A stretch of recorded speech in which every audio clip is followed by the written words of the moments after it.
سلام يلن سلام يلن سلام بزاري مو يبلي سلام يلن سلام سلام هاجر علمو هاجر خدانو هالكلات يلي تسمعون الرجو ملاسي يبلون هاجري مسبلة حيالي وزهزبي لتزستو على مري مري مري مري ملاسي يبلون عندي أمانو نري مي نري مي نري مي انتاينو نري مي نري مي نري مي انتاينو حمدي يا قالو حمدي يا قالو صنع قالو زهزبي حمدي يا قالو صنع قالو سكير قالو حجونا يبليو السلام يلن سلام يلن سلام بزاريمو يبليو السلام يلن سلام سلام حد حدا قتيلو عرق تزقنو حمام بازحو فوس زعقنو نقينا ندكفو نقول عزقنو قدم يزفلطا قربت كي تخدنو مري مري مري مري ملاسي يبلون عندي أمانو نري مي نري مي نري مي انتاينو نري مي نري مي نري مي انتاينو حمدي يا قالو حمدي يا قالو صنع قالو زهزبي حمدي يا قالو صنع قالو سكير قالو سلام عليكم سلام عليكم سلام على يلن سلام على بزهاجر يلن سلام على سلام تقطعت نايز channel كما تكونوا سناي كتكونوا ناي وترو تمنيتان بهغنانيو لومون كم وترو اقداسن وانا وانت حسوتات حزنا لكم قريبنا لنا سام مودات نايز مدام سانا كتصنعوا بخبر نعدمكم ناي لوما ارستي اب كبابينا زكايت زلو قلطف زخونه بوليتيكاوي معبالتات كنرينا وتهدراو معبالتات كل عينت منقسقاسات كنجنزب كنفتنينا كابو كتيلنا دما بعالمنا وين انتي كايدالو كنفتنينا بزح تحسوتات كنري سلا زخنا مسانا صنعوا لايك جبروا شير جبروا ريتكم من حسابكم وترو قدفنا بلنا مجمريا بزا قداسي كونتاتنا عالمنا كنجمر بكز عالمنا نبي قصات خيدالا مغنزاب كدلينا سلا زخنا تناي تكنولوجي ناي وتهدراو ناي كل عينت وددر ابانا عبس الوا كلويو امريكا كما كونتات هلا نعونا رانا تخيلنا يتخالق برهلنا زغل. Let's start with this one now. For decades, America's undersea dominance was unquestioned, but a new report from the International Institute for Strategic Studies suggests the balance beneath the waves is beginning to shift. Between 2021 and 2025, China launched 10 nuclear-powered submarines. The United States, 7. In tonnage, the gap widens, 79,000 tons for China versus 55,500 for the U.S. انتاينا نسمع زلنا عبيتي institutions ويونا يمزدعات مدبرات دوتس وزلو حبريتا أمريكا أقداس كنا عغزي كل ويون ببروباغاندا كسوغرو زي تغل عبي تشالنج عبي بدهو عبي وددر كاب حقر تشاينا قد يمواكم زلو بغط أبات رايزي كوني انكول لاي بوت هدراو عيني بفلا يدما أمريكان تشاينا أبحريان كراغبا زغلا سلازي هاي البحرية النيفيز بحال نيفي باور اتقند أقداس باوري نخلتين وقوكا قاتم تخينو أبحريان كراغبا سلازي أبحر اختراب تخينكا مورنا بحر حيلي كل وكازلو and exactly China focus نتا بايزلو مورنا حيل باور ناي سمرينس مراغب كوينات كامت أن العلي قلتيفو زعب زلو وتهدراو جوادا تقوم كم زلاي زنقر زلو زد ماين تايزري مبزحتو زنا تشاينا زقبر زلو تكنولوجيكاوي ويكا وتهدراو قلصم بمنتاي زقوم زلو يمزولو زلو ابت زرقق ناي تكنولوجي زبني زسرح زلو ابت زرقق ناي تكنولوجي زبن تسرحو زلخا صوار بكل منقدي صبللتነት አለው ካፍትቅኒ ልክዕ ከምዚ ናይ ቀደም መኪና ናይ ሎም መኪና ትሪያ ዘለኻ ናይ ቀደም መኪና ምናልባት ሓፂና ድልዱል ክትብል ትኽእል ቴክኖሎጂ ናታ ግን ኩሉ ግዜ ድሑር እዩ ስለዚ ኣብዚ ሕጂ ዝስራሕ ዘሎ ንብረት ኩሉ ግዜ بتكنولوجي زرقة قيو بزع نجار كاكسالة تقل كابتن يكرم للعلي مور باور هاللو تليفوناتنا طريقايو تسباريت يعني يكرم دلدولات إني رنجلي خاطر تقل نيسرح عقبناتن تكنولوجي كابك عتناتن كتري خلى خاجن كوّر هذا زغل نجارات يكون سلزي إذن تايزر ينازلو علمنا التفاتك هاير كم زلان بالانس اوف باور يبلوزي ناي وتحضراو قلصم في زلو كنتات ناتقياير يخيد كم زلو تشاينا دما لزلا وتحضراو قلصما تسكفول يلان بقلص ترينا الله ليتست تكنولوجي ناتا ترينا الله انتاي كمسل كم زغل ازي تريو زلهم اتو وتحضراو قلصم ناتا ناي بحكي امتاي درجه بصحيكم زلو نامريكا وقاي ندلني ناغن بليز رايو انت عينت قلصم بصحنا لنا يمزبلهم زلو I mean this is كابزن لعل كتري تخلنيها سلازي عمد دما كابتنا عمي بزتفليه منقدي امنتاي بصحنكم زلو يريو مالو سلازي انتاي زريكازي امريكا كالكوليشن سنا تاخذ كير اكايدانا تاخذ كير ፖለቲካዊ ይኹን ወታደራዊ ኣሰላልፋናታ በሙሉ ክትቀይሮ ክትከላለዋ ነዚ ዘጋጥማ ዘሎ ብድሆ ክትገጥሞ እንድሕር ኮይና ክትገጥሞ ማለት ድማ ክትዋግኦም ማለት ኣይኮነትን ኣብቲ ውድድር ማዕረናቶም ኩነታት ብማዕረናቶም ክትሳተፍ እንድሕር ኮይና ናይ ግድን ሓይልታታ ፀጋታታ ኣተኩራ ብሙሉ ካብቲ ኩሉ ፋሕብትን ኢሉ ዝነበረ ኣኪቦም ናብ ቻይና ገጾም ከቕንዕዎ ክኽእልሎም ብንዑ ጌርካ እውን እንተገጢምካዮም እዩ ብፍላይ ኣበያ ዝያዳ ቻይና ተድብዓሎም ዘላ ዝበሃል ዘሎ ለንቀነ መቸም ኣዛራቢ ቴክኖሎጂ እንዲያፈንያትሎም ዘላ ኣሜሪካውያን ድማ ዳርጋ ክገልጽዎ ዘይክእሉ ደረጃ ይኮይንዎም ዘሎ Kicking off the Lunar New Year with a new wave of AI competition. Major AI model releases from both Alibaba and ByteDance. Our Deirdre Bosa has more in today's Tech Check. Hey, Dee. Hey, Carl, good morning. So there's just been a blitz of AI announcements. Time to what is the biggest consumer window of the year. Together, they reveal something the market may be underestimating. China isn't just competing on one slice of the AI race. It's building out the entire ecosystem from frontier models to homegrown memory chips. እንታይም ዝብሉ ዘለዉ ንቻይና ሸለል ክብል ዝኽእል ኢሊት ናይ ኣሜሪካ እንተሎ ንባዕሉ ሓደጋ ንክኣቱ ዳ እምበር ቻይና ዘለዋ ቴክኖሎጂካዊ ግስጋሴ ናይ ብሓቂ ኣሜሪካ ክትሽቁረር እዩ ዘለዋ እዮም ዝብሉ ዘለዉ እዚ ሚድያ ናይ ኣሜሪካ ዝነግረኩም ዘለዎ ልስን ኣብዚ is ringing in, the year of the firehorse, and China is marking Lunar New Year with an extraordinary and unique spectacle. Dozens of robots took to the stage to deliver a knockout martial arts performance at China's annual CCTV Spring Festival Gala. It was a showcase of the Chinese push to pioneer in the fields of robotics and AI. For Ramesh Srinivasan is an ብሓፈሻ እንታይ እዮም ዘርእዩና ዘለዉ እንታይ ዝበሃል ዘሎ እዚ ቻይና ተርእዮ ዘላ ኣብ ሓድሽ ዓመትናታ ተርእዮ ዘላ ቅልፅም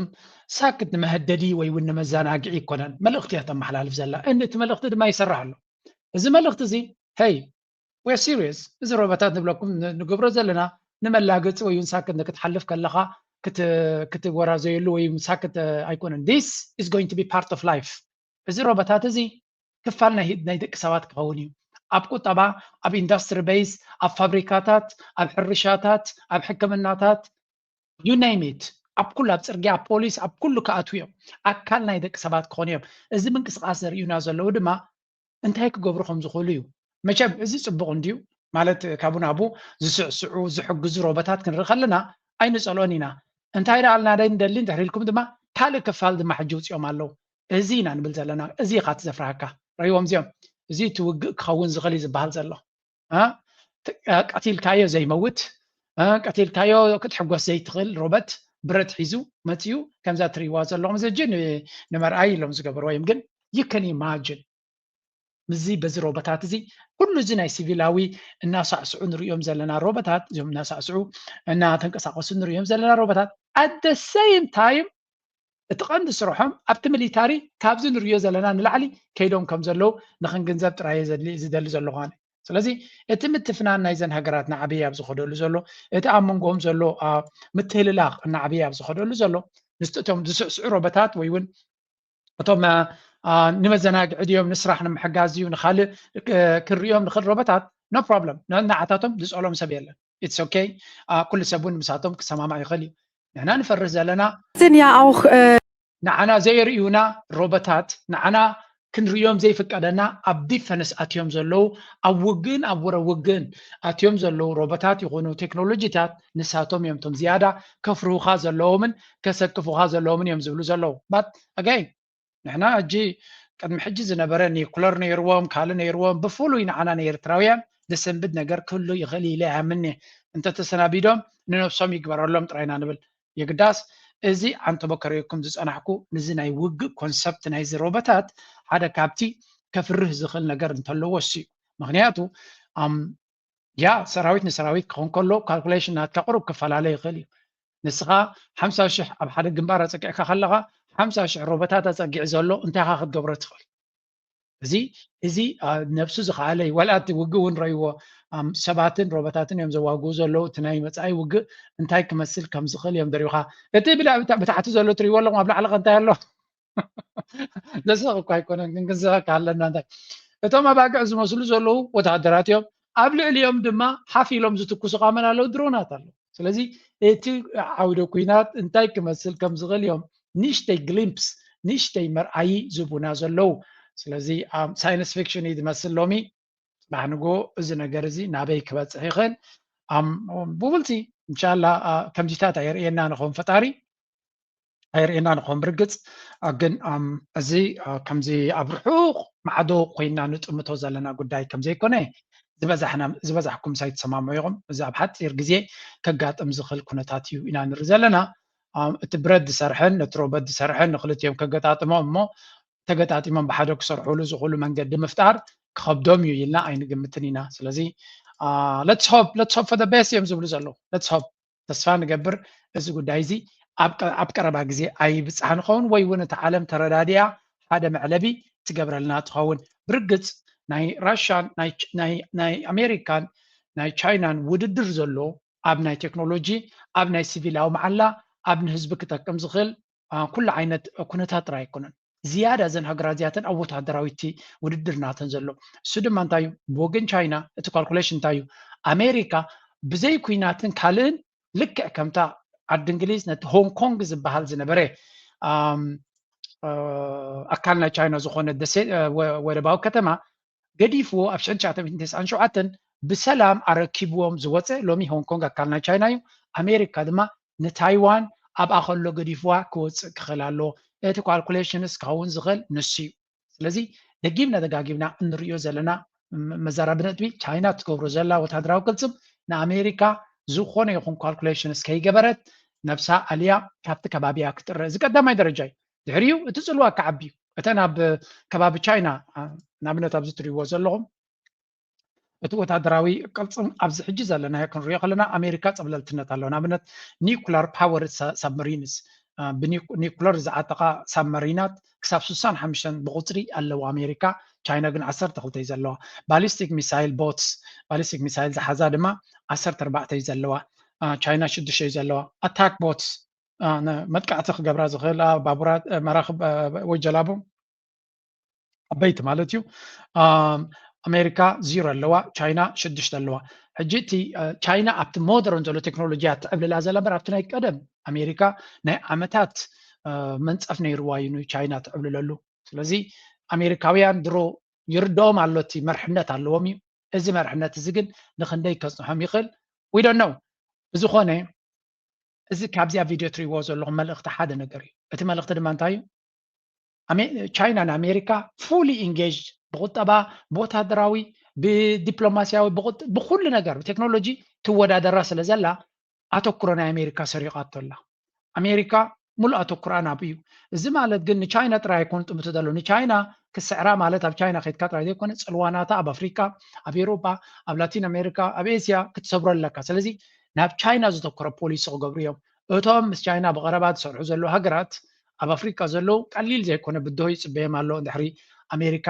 ንቻይና ክስዕራ ኮይና ብውግእ ክትስዕራ ዘይትኽእል እንድሕሪ ኮይና ብካልእ መንገዲ ነቲ ማሕውራት ናታ ክትሰብር ክትፍትን እያ እዚ ግን ቀሲና ድሮ ትገብሮ ዘላ ናይ ቬኔዙዌላ ስጉምቲ ሓደ መብርሂ ናይቲ ክትከዶ ትኽእል መንገዲ ክኸውን ከሎ ዝቕፅል ድማ ክንሪኦ ኢና ናው ሓንቲ ካብዚ ከይወፃኹ ከለኹ እዚ ርሑቕ ዘሎ ቴክኖሎጂ ጥራይ ክርኢ ይደልን እየ ኣብ ቀረባ ዘሎ ቴክኖሎጂ ከዓ ንርኢ any car dealership in Britain right now and you'll see something that simply wasn't there a few years ago. They're full of brands you've never heard of with badges you can't pronounce. Chinese car makers aren't coming to the UK, they're already here and they're taking over. Brands like BYD, Omoda and Jaku, they've helped supercharge the Chinese takeover of the UK car market. But what does this mean for the car brands that were already here? Can all of them survive this Chinese? Sometimes ዝብል ዘሎ ኣብዚ ናይ ቻይና ቴክኖሎጂ ብፍላይ ኣብ መኪና ክመጽእ ከሎ ኣብ በዓል ዩኬ ኤሮጳ ማለት እዩ ናይ ቻይና ብራንድስ ከም በዓል BYD ዝኣመሰሉ ከምዚኦም ትሪእዎም ዘለኹም ነቲ ካር ዲለርሺፕ ወይ እውን መኻይን ዝሽየጠሉ ገራጃት ቀስ ብቐስ እናመልኦ ይመጽእ ኣሎ ህዝቢ ድማ ንዓኒ ዝያዳ ዝመርጽ ዘሎ ብዋጋ ርትዓውያን እየን ነዳዲ ስለ ዘይወዛ ናይ ኤሌክትሪክ ካር ስለ ዝኾነ ድማ ኣጠቓቕመን ድማ ምቹ እዩ ስለዚ ሓደ ዓቢ ናይ ቁጠባ ትራንዚሽን የጋጥም ኣሎ ብኤሮጳ እዚ ድማ ኤሮጳ ኣንጻር ቻይና ኣብ ዝኸደሉ ዘሎ ፖሊሲ ዝኽተለሉ ዘሎ እዮም እዞም መኻይን ብሓይሊ ዝኣትዉ ዘለዉ ስለምንታይ ብሓይሊ ይኣትዉ ኣለዉ ሰብ ስለ ዝደልዮም ዘሎ ብዋግኦምን ብኣጠቓቕሞምን ምቹኣት ስለ ዝኾኑ ስለዚ እዚ ነተን ናይ ቀደም ካምፓኒታት ናይ ኤሮጳ እንታይ ክገብረን እዩ ብሕጂ ክረአቲ ኩነታት ናይ ቻይና ግን ፉት ሆልድ ኣብ ኣፍ ደገ ኣትየንን ኣብ ቦታታት ኣትየን ኣብ ፅርግያ እውን መፅአን ኣለዋ እዚ ድማ እቲ ናይ ቻይና ፀብለልትነትን ምሕያልን መመሊሱ እናበርትዖን እናሓየሎን ይኸይድ ከም ዘሎ ኢና ንርኢ ዘለና ኣብ ካናዳ ከምኡ ካናዳን ኣሜሪካን ካናዳን ቻይናን ሓደ ዲል ገይሮም ኣለዉ ክሳብ 40-50 ሽዑ ዝኾነ መኻይን ካብ ቻይና ክኣትዋ ምዃና ይንገር ኣሎ እዚ ድማ ሓደ ነገር ዝፈጥር ዘሎ ኣሜሪካ ብኩሉ መንገዲ እቲ ውድድር ናታ ኣብ ርሑቕ ቻይና ዘይኮነ ቻይና ኣብ ኣፍ ደገ ገዝኦምን ኣብ ጎረቤቶምን ኣብ ብርኪ ኺቶምን መፅያ ከተርዕዶም ጀሚራ ከም ዘላ ኢና ንርኢ ካብዚ ወፃኢ ካናዳ ዝገበረተልን ቀናኻ ስምዑ was busy threatening his own party, blocking bridges, and picking fights with allies, Mark Carney was quietly building something that could change the global economy forever. And today, the world found out what it is. Politico broke the story. The European Union, all 27 member states, and the 12-nation Indo-Pacific CPTPP trade bloc have begun negotiations to form one of the largest economic alliances in modern history. Nearly 40 countries, 1.5 billion people, a market so large it dwarfs the United States, and Canada is leading it. Let's break down exactly what is happening. እንታይ ዝበሃል ዘረባ ወፂሎ ለንቀነ ምናልባት ዶናልድ ትራምፕ ለንቀነ ነዛ ዘረባ ነጊሮም ኣሎ ወዲኦም ኣይነግርዎን ኣይደኖ ካናዳ ሓደ ዓብዪ ኣገዳሲ ስጉም ትወሲድ ኣላ ንሱ ድማ ካብ ኣሜሪካ ወፃኢ ፀጋታት ናታ ተቐደም ዳርጋ ኣሜሪካ ሞኖፖሊ ኣሜሪካ ከም ድሌታ እያ ነቲ ፀጋታት ናይ ቻይና ናይ ካናዳ ቀዳምነት እዩ ዘለዋ ካብ ኩሉ ንላዕሊ ብፕራዮሪቲ እያ ትወስዶ ነይራ ስለዚ ንካናዳ እንታይ ኢሎም እዮም ዝድንድንዎም ንብረትኩም ብጀካና ዝገዝእ የለን እዚ ነዳዲኹም ይኹን ኣብ ዓድኹም ዘሎ ማዕድናት ይኹን ካባና ወፃኢ ዝገዝእ የለን ንሕና ኢና ኣቦታትኩም ኣያታትኩም ይብልዎም ነይሮም ገንዘብ ንሕና ኢና ንበኩም ቁጠባናትኩም ኣባና እዩ ዝምርኮስ ዶናልድ ትራምፕ ድማ ብትዕቢት ግዜ ከም ኢልዎም ንስኻትኩም ካብ ናቦ መበል 51 ስቴት ተኾንኩም ሕሸኩም ኢልዎም ወል ካናዳ ድማ ፀጋታትና ኣብ ዓድና እዩ ዘሎ እቲ ማርክ ካርኒ ዝበሃል ፕራይም ሚኒስተር ትምህርቲ ዘለዎ ይበልዕ ድማ እንታይ ገይሩ ብሙሉእ እቲ ፀጋታቱ ምስ ኤሮጳን ምስ ጃፓንን ዲል ክገብር ወሲኑ ኣሎ እንታይ ማለት እዩ እቲ ፀጋታት ካናዳ ዘለዋ ኤሮጳ ብሙሉእ እያ ትደልዮ ብሙሉእ ስለዚ ኤሮጳ ድማ ካብ ኣሜሪካ ፒቨት ክትገብር ካብ ኣሜሪካ ወፂያ ናታ ልኡላዊ መንገዲ ክትገብር ስለ ትደሊ ዘላ ካናዳ ኣመና እያ ተገድሶም ባይ ዘ ወይ ካናዳ 40% ካናዳውያን ኣካል ናይ ኤሮጳዊ ሕብረት ክንከውን ደሊና ኢሎም ኣብ ሓደ ሰርቬይ ዝተገበረ መግለፂ ሂቦም ኣለዉ ናይ ኤሮጳዊ ሕብረት ሚኒስትሪ ጉዳያት ወፃኢ ኣብዚ ናይ ሙኒክ ሴኪሪቲ ተዛሪባትሉ ነይራ ካልእ ግዜ ከምፃልኩም ስለዚ ካናዳ ንኣሜሪካ ብዘይ ጫውጫውን ብዘይ ዘረባን ብዘይ ፈኸራን ብዘይ ትዕቢትን ቀስ ብቐስ ካርምዋ ጥራይና ንርኢ ዘለና እዚ በቲ ሓደ ስጉምቲ ክኾን ከሎ ዓብዪ ስጉምቲ እዚ ምክንያቱ ጃፓን 30 ዝኾነ ሃገራት ናይ ኤሮጳ ብምለን ነቲ ፀጋታት ናይ ካናዳ ልክዕ ኣብ ከም ዕዳጋ ገይረን ክወስዶ እየን ተቐደም ኣሜሪካ ወሲዳ ወይ እውን ብናይ ኣሜሪካ መንገዲ ዝኸይድ ዝነበረ ካናዳ ቀጥታ ኣብ ካልእ ዓለም ክሸጦ ወሲና ኣላ ንኣሜሪካ ድማ ዝነበረ ፀብለልትነት ኣብ ልዕሊ ካናዳ ዓብዪ ስምብራት ክገድፈሉ ዝኽእል እዩ ዝበሃል እዚ ብዙሕ ቪድዮታት ክትርእዩሉ ትኽእሉ ኢኹም ካልእ ካናዳውያን መንግስቶም ከይበሎም ድማ ንኣሜሪካ ምህራም ስርሒ ኢሎም ሒዞም ኣለዉ American, I don't go to the States anymore. Air Transat announced today it is suspending the last of its U.S. flights for the summer season. With Canada-U.S. relations rapidly deteriorating since President Donald Trump took office for his second term, tensions have shown no signs of slowing down as Canadian travelers have increasingly boycotted travel to the U.S. in the past year. كم تريد لهم مجمريا حنت نجر رسي الله أبيني راتني فيديو دي مستبزح الصراحة بكويو أقاطعمي حليفات النجن دحن انتايك كبرية مسيلكم give me 1 second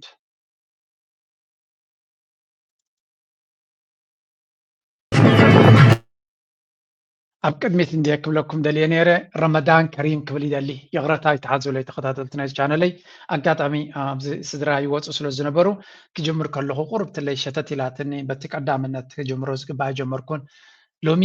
ረመዳን ጾመ ረመዳን ዝጅምረሉ መዓልቲ እዩ ስለዚ ንኩሎም ኣመንቲ ምስልምና ኤርትራውያን ኣብ ውሽጥና ወፃኢና ኣብ ኩሉ ኩርዓት ዓለምን ዘለኹም ወላ ኤርትራውያን ጥራይ ዘይኮንኩስ ትኩሉ ካልእ ኣማን ምስልምና እውን እንኳ ናብዚ ጾመ ረመዳን ኣብቅዓኩም ጽቡቕ ናይ ጾም ግዜ ይግበረልኩም እንሻላ ጸሎትኩምን ደዓኹምን ጾምኩምን ረቢ ንጽቡቕ ነገር ይግበረልና ንዓድና ሰላምን ቅሳነትን ይሃበና ንሙሉ ኣፍሪቃ ንሙሉ ዓለም እውን ሰላም የውርደሉ ክብል ይደሊ ኣብ መጀመርያ ክብሎ ዝግባአኒ ይቕረት ኣጋጣሚ ምስቲ ቪድዮ ሰጊራትን እዚኣ ረመዳን ከሪም ክብለኩም ይደሊ ነቶም ረመዳን ትጾሙ ዘለኹም ኣምላኽ ድማ ይሓግዝኩም እናበልኩ ክጅምር ይደሊ ሕጂ ንመለስ ኣብቲ ቶፒክ ናትና እንታይ ክብል ደልየ ኣብዚ ከም ንሪኦ ዘለና ሓደ ነገር እዩ ዝርአ ዘሎ ካናዳውያን ካብ ምሕር ኣሜሪካ ኣብ ልዕሊኦም ትገብሮ ዘላ ናብ ኣሜሪካ ዝገብርዎ መገሻ ጠቕላላ ገዲፎም ኣሎ ክንገይሻ እንደልንና ቢካዝ እዛ ሃገር እዚኣ ንዓና ንልውላውነትና ሓደጋ ኮይና ዘላ ሃገር እያ ስለዚ ገይሽና ብገንዘብና ከነህብቲ ማይ እንደልን ኢና ይብሉ ስለዚ ናብ ኣሜሪካ ዝግበር ዝነበረ ፍላይትስ ቱሪዝም ብምሉ ጠጠው ኢሉ ኣሎ ብዙሓት ኤውሮጳውያን ከምኡ ኢሎም እዮም ዘለዉ that includes me ንባዕለይ ኣነ ናብ ኣሜሪካ ክኸይድ መደብ ኣይነበረን ግን በዚ ሕጂ ዘሎ ኩነታት ንዶናልድ ትራምፕ መህጠሪ ስጉምቲ ክትገብር ቁሩብ ክብድ ዝበለ እዩ ስለዚ ኤውሮጳውያን ብዙሓት ናብ ኣሜሪካ ዝነበሮም ጉዕዞታት ካንስል ከም ዝገበሩ እዩ ዝንገር ካናዳውያን ድማ ከምኡ ጠቕላላ ናብ ኣሜሪካ ክኸዱ ይደልዩን እዮም ንዶናልድ ትራምፕ ክስምዖ እንድሕር ኮይኑ ብኣፍካ ዘይኮነ ስጉምቲ ኢኻ ክትወስድ ዘለካ እቲ ስጉምቲ ድማ ብፍላይ ኣብ በዓል ዴንማርክ ኣብዚ እዋን እዚ ናይ ኣሜሪካ ንብረት ኣብ ሱፐርማርኬት ክገዝኡ ከለዉ ናይ ኣሜሪካ ንብረት ኮይኑ ይገዝዎን እዮም ኣፕስ ኣሎ ነቲ ንብረት የርእየካ ካብ ኣሜሪካ ዲ ካብ ኤውሮጳ ተሰሪሑ ኣብ ካናዳ እውን ከምኡ ካብ ካናዳ ተሰርሐ ጥራይ እናገዝኡ ነተን ካምፓኒታት ናይ ካናዳ የተባብዑ ነቲ ንብረት ካብ ኣሜሪካ ዝመፅእ ድማ ከምዘይ ተባብዕ ይገብሮ እዚ እንታይ እዩ ኣሜሪካ ኣብዚ ኩናት ናይ እስራኤል ከምኡ ንእስራኤል ዓብ ሓደጋ ወሪድዎም ነይሩ እዩ እጂ ድማ ናብ ኣሜሪካ ወላ እኳ ሃገራት ፕሮፓጋንዳ ክገብራሉ እንተዘይከኣላ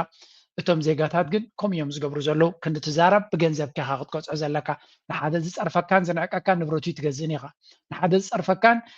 ከጥፍኣካ ዝደልን ብገንዘብካ ጌርካ ይትህብትዎን ኢኻ ኣይትኸዶን ኢኻ ንኣብነት ኢማራት ትገብሮ ዘላ ጉዳይ ብዙሓት ሱዳናውያን ይኾኑ ብዙሓት ካብ ኣፍሪቃ እውን ካልኦት ናብ ኢማራት ወይ ናብ ዱባይ ከይድን እየ ምክንያቱ ሕማቕ ንዝገብር ዘሎ ብገንዘበይ ገይረ የተባብዖን እየ ብገንዘበይ ገይረ መሊሳ ይሕይሎን እየ ዝብል ውሳነ ኣገዳሲ ውሳነ ኮይኑ ይርከብ ስለዚ እዚ እውን ነብሱ ዝኻለ ዘረባዩ ወይ እውን ስጉምቲ እዩ እዚ ስጉምቲ እዚ ድማ እዩ ንበዓል ዶናልድ ትራምፕ ክስምዖም ዝኽእል ዝበሃል ዘሎ ካብዚ ወፃኢ እቲ ዘሎ ኩነታት ናበይ ገፁ ዝኸይድ ዘሎ ኣብቲ ቀፃሊ ንከታተሎ ዘለና ኻ ንኸይድ Iran holding a new round of high-stakes nuclear talks in Geneva. This comes amid rising tensions. President Trump says he will be more than just a passive bystander. What are you expecting from these Iran talks in Geneva tomorrow? So I'll be involved in those talks directly, and they'll be very important. We'll see what could happen. It's been typically Iran's a very tough negotiator. They're good negotiators or bad negotiators. I would say they're bad negotiators because we could add a deal instead of sending the B-2s in to knock out their ብሓፈሻ ከም ትሪእዎ ዘለኹም ኣብ ጀኔቫ ብዙሕ ዓይነት ኔጎሲዬሽንስ እዩ ዝካየድ ዘሎ መበል ካልኣይ ዲ ሳልሳይ ግዜ ርክብ ኣብ መንጎ ኣሜሪካን ኢራንን ኣብ ጀኔቫ ስዊዘርላንድ ይካየድ ኣሎ ዘተ ብዙሕ ዝርአ ነገር ኣይተረኽቦን እዩ ዝበሃል ግን ክልቲኦም ወገናት ድማ ናይ ሓይሊ ምድላዋት ይገብሩ ከም ዘለዉ ኢራን እቲ ከጋጥማ ዝኽእል ኩነታት ትርኢ ስለ ዘላ ወታደራዊ ማኒቨርስ ናታ ወይ እውን ወታደራዊ ምንቅስቃሳት ናታ ብዝለዓለ ደረጃ تقبر كم زلاي زنقر مهنياتو they don't know what's going to happen. A show of force in the Strait of Hormuz. Iran's elite Revolutionary Guards stage naval drills. A message to Washington as the U.S. builds up its military presence in the region. The USS Abraham Lincoln has been spotted off the coast of Oman. كم نريد زلنا اتي قداي إيران وتدراوي لممت تقبرالا أمريكا دما ما مليسا وتدراو قلت ما تقربالا حدا قداس زربا دما كمرحنا إيران from Iran's supreme leader. They keep saying we have sent warships towards Iran. Okay, of course a warship is a dangerous device. But more dangerous than that is a weapon that can send a warship deep under the sea.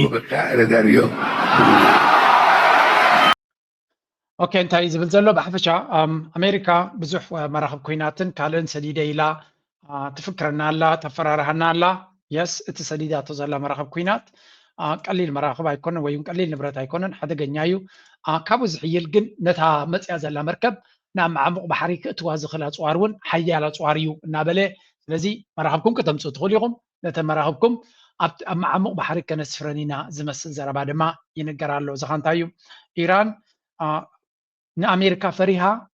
መዕለቢ ክትረኽበሉ ነዚ ኩነታት ከም ዘይኮነ ተረዲቦም ኣሎ ስለዚ ንኣሜሪካ ብፍርሂ ክድሕና ይትኽእልኒ ኢኻ ዶናልድ ትራምፕ ንፍርሂ ዘኽብር መራሒ ይኮነን እንታይ ዳ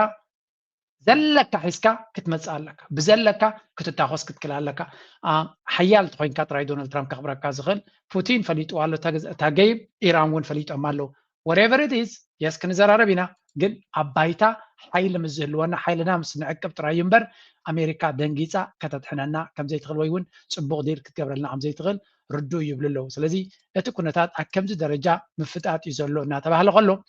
ለንቀነ ኣዛራቢታ ዘረባ ኮይና ዘላ በዚኣ ጌርና ናብትናትና ክንሰግር reaction to a couple of recent clips of Senator Lindsey Graham, Republican of South Carolina. Let's roll this first one where Lindsey... South Carolina / Tel Aviv. Yeah, / Tel Aviv. He says he goes there every 2 weeks. So. Every 2 weeks? Not bad. Probably more often than he's in South Carolina. All right. Here's Lindsey Graham talking about the future of wars. The wars of the future are being planned here in Israel because if you're not one step ahead of the enemy, you suffer. The most clever, creative military forces on the planet.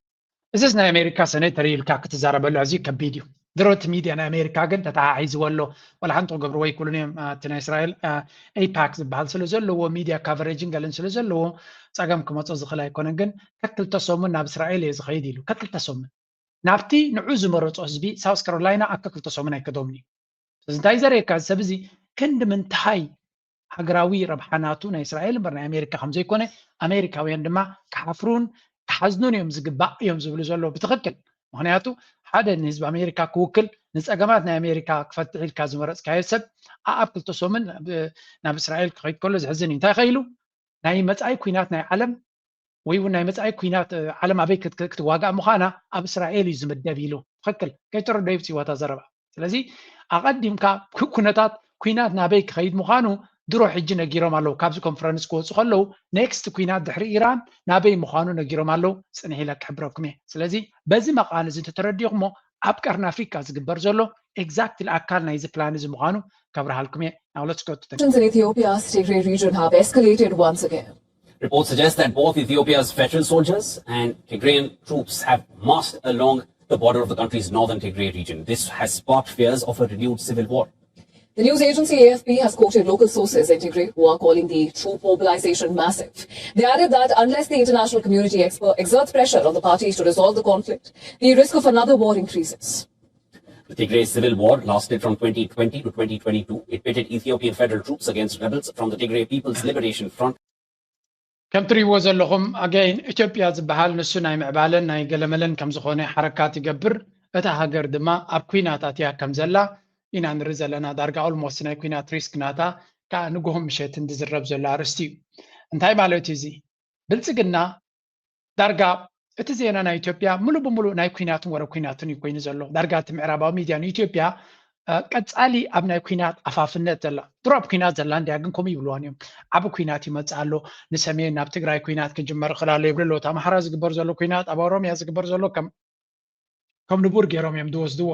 ስለዚ እዛ ሃገር እዚኣ ካብ ኩናት ናብ ኩናት ትኸይድ ዘላ ኩነታት ናታ ንሓዋሩ እንታይ ክኸውን ነቲ ኩናት ዓለም ሙሉእ ትፈርሆን ሽምግልና ንከኣትዎን ዝግበር ዘሎ ነቲ ኩናት ዝግዝግሱ ዘለዉ ድማ ውሽጢ ዓዲ ዘለዉ ሓደ ሓደ ክንሪኦም ኣለና ሪሶም ሻዕብያ ዓዲሞም ምስ ፋኖ ፀሚዶም ኣብ ትግራይ ውግእ ገብሩ ኩሉ ነገር ወዲኦም ኣለዉ ማእኸላይ መንግስቲ ሓላፍነት ኣለዎ ውዕሊ ፕሪቶሪያውን ክኽብር ናይ ትግራይ ፀገም እውን ክፈትሕ ብሓደ ኮይና ተሓባቢርና ፀገም እዚ ክንፈትሕ ኢና ንገብር ዘለና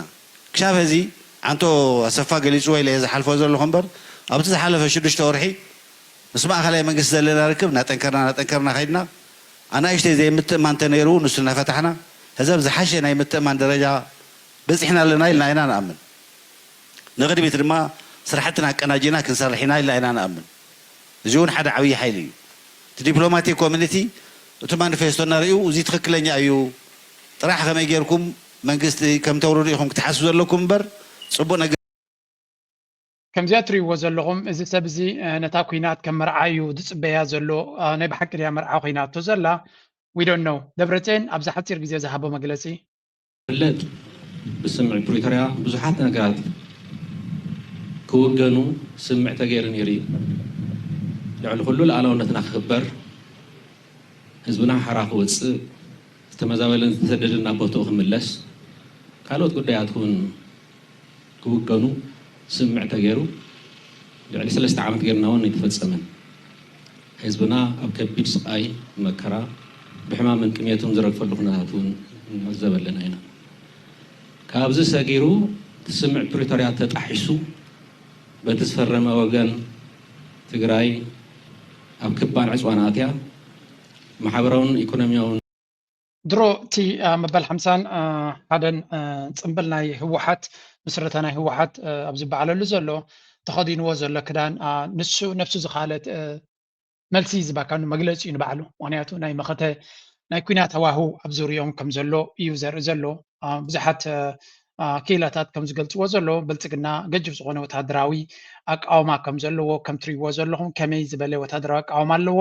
ዳርጋ ንትግራይ ሙሉ በሙሉ ንከዓጽዋ ይድፍትን ዘሎ ኣብቲ ዶባት ናይ ኤርትራ እንትኾነ እውን ከም ትሪዎ ዘለኹም ሰራዊት ናትዩ እትኹም ዘለዎን እቲ ሰራዊት ዝእትዎ ዘሎ ግን ንኤርትራ ንክሃርም ኢሉ ዝእትዎ ዘይኮነ ትሪዮ ከለኻ ንኢትዮጵያ ንምህራ ንትግራይ ንምኽባብ ዝጥቀመሉ ዘሎ ታክቲክ ኢና ንርኢ ዘለና ስለዚ ንትግራይ ኣኽቢቡ ምስ ኤርትራ ኩናት ትገብር አይደልን ዝብል ዘሎ ጎስጓስ ክጥቀም ከሎ እታ ገይም ክንርዳኣ ክንክእል ኣለና እታ ገይም ናቱ እንታይ ትኸውን ዘላ ንትግራይ ዓፂኻ ሰርኩሌት ጌርካ ንትግራይ ብኩሉ ነገር ከቢብካ ኤርትራ ንኸይትመፀካ ንዓለም እናእዋኻ ንትግራይ ዓፂኻ ንምጭፍጫፍ እዩ ትስልቲ ናቱ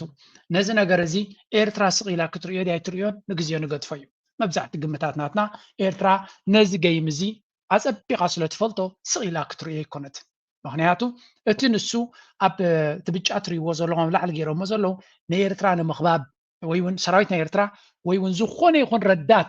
ረድኤት ካብ ኤርትራ ንትግራይ ንከይኣቱ ንምኽልካል ዝገብሮ ዘሎ እዩ ስለዚ እቲ ገይም ንትግራይ ከምዚ ኣኽቢቡ እንተቐቲሉ ወይ እውን ተጥፍዩ ኔክስት ጉዕዞናቱ ካብ ትግራይ ንትግራይ ኣጥፍዩ ወላ ሓንቲ ፋይዳ የብሉን ወላ ሓንቲ ንህዝቢ ከጥፍዩ ግን መክሰብ የብሉን ክሳራ ጥራይ እዚ ዕላማ ንትግራይ ኣንበርኪኹ ንኤርትራ ንክወርር ንዘለዎ ሕልምታት ምቹእ ክኾነሉ ስለ ዝኽእል ዝገብሮ ዘሎ እዩ ስለዚ ኤርትራ ነዚ ኩነታት እዚ ኣይኮነን ናብ ሰሜን ትግራይ ናብ ዓዲግራትን ናብ ዛላምበሳን ናብ ካልእ መፂኡ ክገብሮ ዝኽእል ኩናት ኣይኮነ ኣብ ኣላማጣ ዝገብሮ ኩናት እውን እንተኾነ ንኤርትራ ኣገዳሲ እዩ ነይሩ ምክንያቱ ኤቭሪ ሙቭ ናይ ብልፅግና ናብ ኤርትራ ንምፅጋዕ ስለ ዝኾነ ኤርትራ ነዚ ስቂላ ክትርኤያ ወላ ሓንቲ ክትገብር ኣይኮነትን ንምባል ኣዝዩ ከቢድ ነገር እዩ ግን ንዘይተገበረ ድማ ኣቐዲምና ግምታትን ትንተናን ክንህብ ኣይንኽእልን ኢና ካልኦት ግብፃውያን ሓደ ግብፃዊ ኪላዊ ናብዚ ፅሒፍዎ ነይሩ ተሪኹሞ እንታይ ይብላ ኣሎ እዚ ናብ ሰፊሕ ኩናት ክኸይድ ዝኽእል ኩነታት ምዃኑ ገሊፁ ኣሎ እዚ ናብ ትግራይ ዝግበር ዘሎ ኩናት ንኣምሓራ ብብዙሕ መንገዲ ሓሪሙን ኣዳኺሙን ግጅፍ ዝኾነ ክሳብ 75% ናይቲ ሰራዊት ናቱ ንሰሜን ገፁ ናብ ትግራይ ኣፀጊዕዎ ከም ዘሎን ኣቃውማ ናቱ ድማ ንትግራይ ከቢብካ ንምህራም ዘርኢ ምልክት ምዃኑን እቲ ሕብረት ኣፍሪቃ ዝበሃል ዝነበረ ዋዕላ ተወዲዩሉ ኣሎ ስለዚ ኣብዘን ተሪፈን ዘለዋ ነዚ ስጉምቲ እዚ ክወስድ ከም ዝኽእል እዩ ዝንገር ዘሎ የግዳስ እቲ ሓያል ዝኾነ ዲፕሎማስያዊ ፃዕሪ ዝግበር ዘሎ ነዚ ጉዳይ እዚ ናብኡ ገፁ ንኸይከይድ እሞ ካልእ ሓደጋ ንኸይፈጥር ብዙሓት ይብልዎ ኣለዉ እዚ ሰብ እዚ እዚ ንሪኦ ዘለና ኣብዚ እንታይ ይብላ ኣሎ መሰኻኽር ናይ ዓይኑ ከምዚ he added okay ናይ AFP ዝበሃል ናይ ፈረንሳ agency France press ከም ዝበሎ quoted a Western diplomat source stating that the Ethiopian army and the Tigrayan defense forces have entered a state of direct contact ሰራዊት ናይ ኢትዮጵያን ሰራዊት ናይ ትግራይን ፊት ንፊት ኣብ ዝረኣየሉ ደረጃ በፂሖም ኣለዉ ስለዚ ኣብ ድፍዓት ማለት እዩ he added እቲ ናይ ፌደራል ሰራዊት ክልል ትግራይ ኣብ ክባ ንምእታው የኽብባ ከም ዘሎን while Tigray forces are deploying heavily toward their borders እቲ ሰራዊት ናይ ትግራይ ድማ ኣብቲ ዶባት ናቶም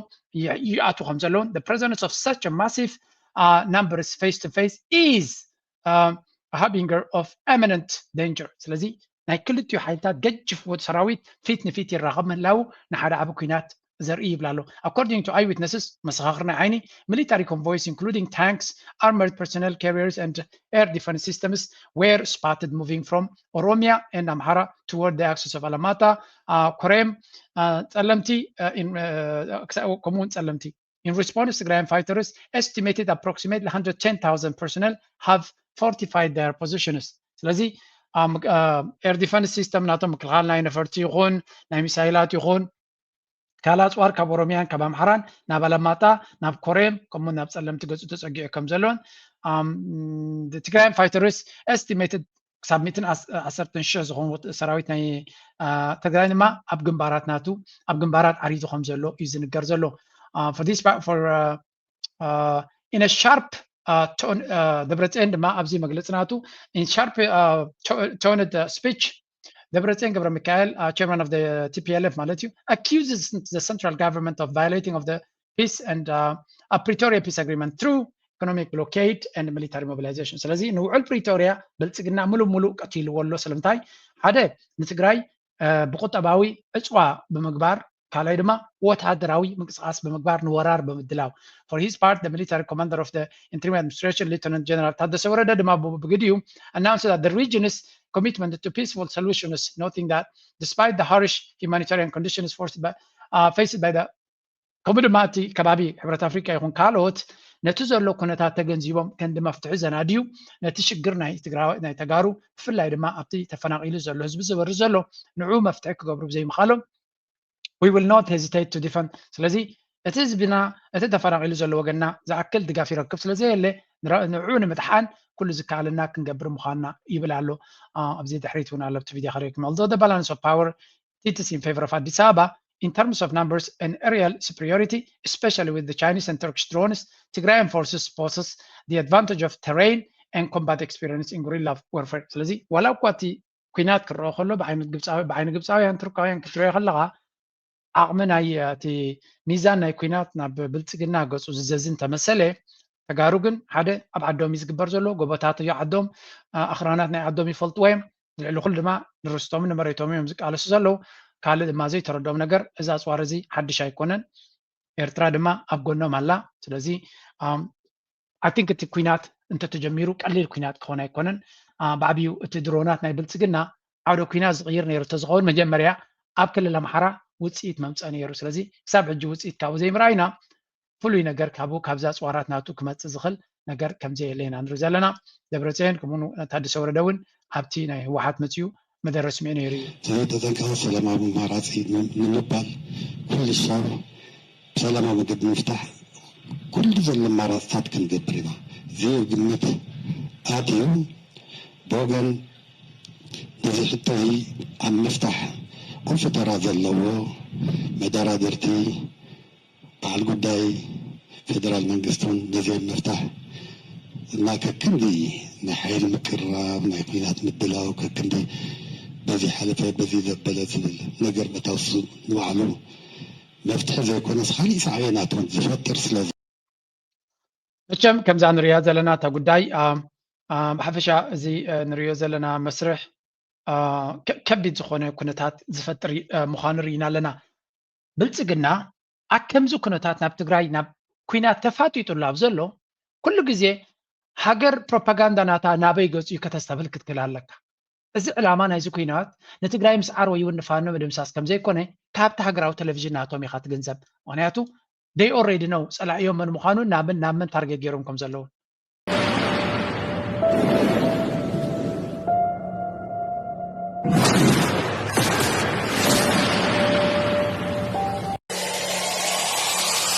ጠረፍ 800 ኪሎ ሜትር በአፋር ቁጥጥር ስር ነበር። በኤርትራ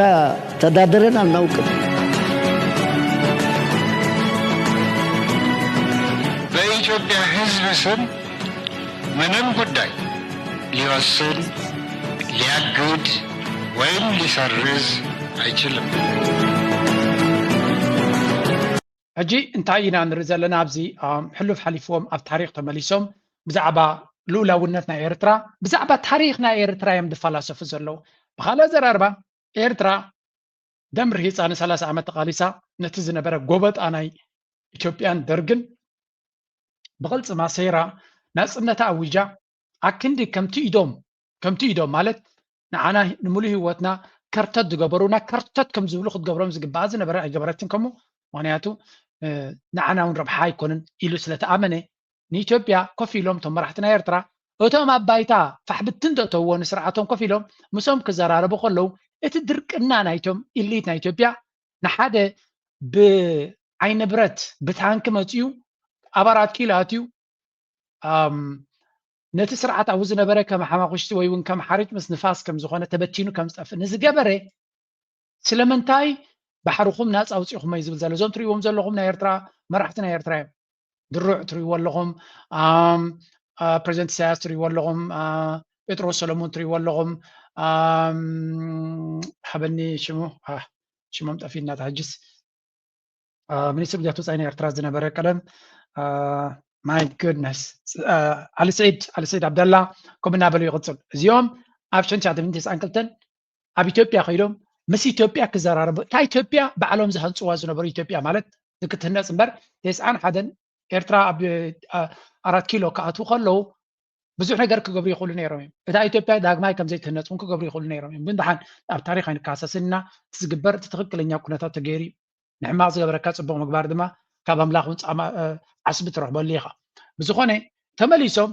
ኣብ ከምኡ ደረጃ ከለው ኤርትራ ተጎቢጣ ነይራ ናጽነታ ዝረኸበት ብሳቶም ክዘራርቡ ከለው እዚ ሊቅ በቃ ሓርበኛ ሊቅ እዮም ዝብልዎ ንዓይከ ስቱፒድ ሓደ እዩ ዝብሎ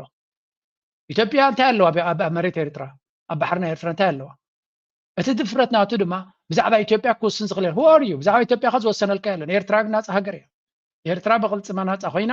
ብዛዕባ ናጽነት ናይ ኤርትራ ድማ ዝምልከተካ ጉዳይ ኣይኮነን ግን ኣይ ቲንክ እዚኣቶም ክንምንታይ ድፍረት ኣለዎም ንሪኦም ኣለና ኣብዚ ትሪእዎ ዘለኹም ደምፅዎ ዘለዎ ድማ ንልኡላውነት ናይ ኤርትራ በቶም ዓፋር ደወገለዶ እናገበሩ ዝገብርዎ ዘለዉ እዩ እዚ ስእልታ እዚ ትሪእዎ ዘለኹም ናይ ሃገራዊ ቴሌቭዥን ዝገብሮ ዘሎ እዩ ኢትዮጵያ ቤንቤን ጌራ ከም ትኸይድ ከም ዘላ ናይ ፕሮፓጋንዳ ቪድዮታት ኢና ንርኢ ዘለና ስለዚ ናብ ትግራይ ዝኸዱ ዘለዉ ወይ እውን ናብ ገለ ዕላምኦም እንታይ ምዃኑ ኢትዮጵያን ማንቁርቷን የማነቅ ወንጀል ነው። ማጣትን የሚያክል ነገር ያጣንበት መንገድ ህጋዊነት ችግር እንዳለው ማሳያው ተቋሞች አልገቡበትም። ሕጂ እዚ ትሪእዎ ዘለኹም እቲ ዘረባ ብዙሕ ግዜ ክንሰምዖ ፀና ናይ ዓሰብ እውነት የዓሰብ እውነት ናይ ዓሰብ ሓቂ እናተባሃለ ንሓሶት ኩሉ ግዜ ድራማ ምስራሕ ኢና ንርኢ ዘለና ናው እዚ ትብልዎ ዘለኹም ድሓን እዚ እስከ ናይ ቀደም እንዲ ወይ እውን ቴሌቭዥን እኮ መንግስቲ እኮ ከምኡ ደልዩ ይኮነን ድገለ ዝብል ኣሎ ኣሸፋፋን ዝፃወተሎም ኣሎ ኖ እዚኦም ብግልፂ ንናፅነት ኤርትራን ልኡላውነት ኤርትራን ዝደፈሩ ሃገር እዮም ካብ ፕራይም ሚኒስተር ንላዕሊ ሓላፊ የለና ብሓንቲ ሃገር ድሓን እሱ ተሪፉ ቁሩብ ዝሒሉ እንዲ ናይ ቀደም ክትብሉ ፀኒኩም ምስ ግብፂ ምስ ቱርክ ለንቀነ ዝገበረ ኻራ እዩ ኢትዮጵያ በዓለም ላይ ፈጣን እድገት እያመጡ ካሉ ጥቂት ሀገራት መካከል አንዷ ስትሆን በዚህ ዓመት የ10.2% እድገት ትጠብቃለች። የዚህ እድገት ቀጣይነት መረጋገጥ የሚችለው ከ130 ሚሊዮን ህዝብ በላይ ያላት ሀገር የሲ አክሰስ ተከልክላ በዓለም ላይ ካለው ልምምድና ትሬንድ ውጪ በጠላቶቻችን ደባ ለረጅም ጊዜ የጂኦግራፊ እስረኛ ሆና እንድትቆይ መደረጉ ትክክል አለመሆኑንና ከም ትሪእዎ ዘለኹም ኣብ ቅድሚ መራሒ ናይ ቱርኪ ዝዛረቦ ዘሎ እዚ እንታይ ዝብል ዘሎ ኢትዮጵያ 10.2% ጂዲፒ ግሮዝ ኣለዋ ይብል ኣሎ ብሓቂ ድሓን ንሱ ንካልኦት ተዛረብቲ ንግደፎ ናይ ቁጠብ 10.2 ማለት something else ድሓን ግን ንሱ ንግደፎ ኣብ ከምኡ ደረጃ ቁጠባዊ ዕብየት ንዘለና ኣፍ ደገ ባሕሪ ኣገዳሲ እዩ ዝብል ዘሎ ኣገዳሲ ናይ ኣፍ ደገ ባሕሪ እንታይ ይብላ ኣሎ ምሳብ ውስኽ ኣቢሉ ቅድሚ ሕጂ ደፊሩ ዘይብላ ዝነበረ ኣፍ ደገ ባሕሪ ናይ ዝኸሰርናሉ መንገዲ እውን ቅኑዕን ፍትሓውን መንገዲ ኣይኮነን ብዘይ ልሙድ መንገዲ ብፀላእትና ዝተሃንደሰ ኣገባብ ኢና ከሲርና ይብላ ኣሎ መን ኤግዛክትሊ ፀላእናቱ ናው ኣብ ቅድሚ ናይ መራሒ ናይ ቱርኪ ብዛዕባ ግብፅን ብዛዕባ ኤርትራን እዩ ዝዛረብ ዘሎ ካልእ ነገር ክንጠቅስ ኣይንኽእል ኢና ንሳቶም ታሪካውያን ፀላእትና ክብሉ ከለዉ ንግብፂ እዮም ዝብሉ ግን ብቐጥታዊ ንኤርትራ እዩ ንኤርትራ ግን ክብሪ ከይህቡ ወይ ኤርትራ ሓያል ኣይትበሃለሎም እንታይ እዮም ዝብሉ ብግብፂ ዝተደሪኾም እዮም ኤርትራ ገይሮሞ እዮም ዝብሉ ኦኬ ፌር ኢናፍ ኣብኡ እንታይ ይብላ ኣሎ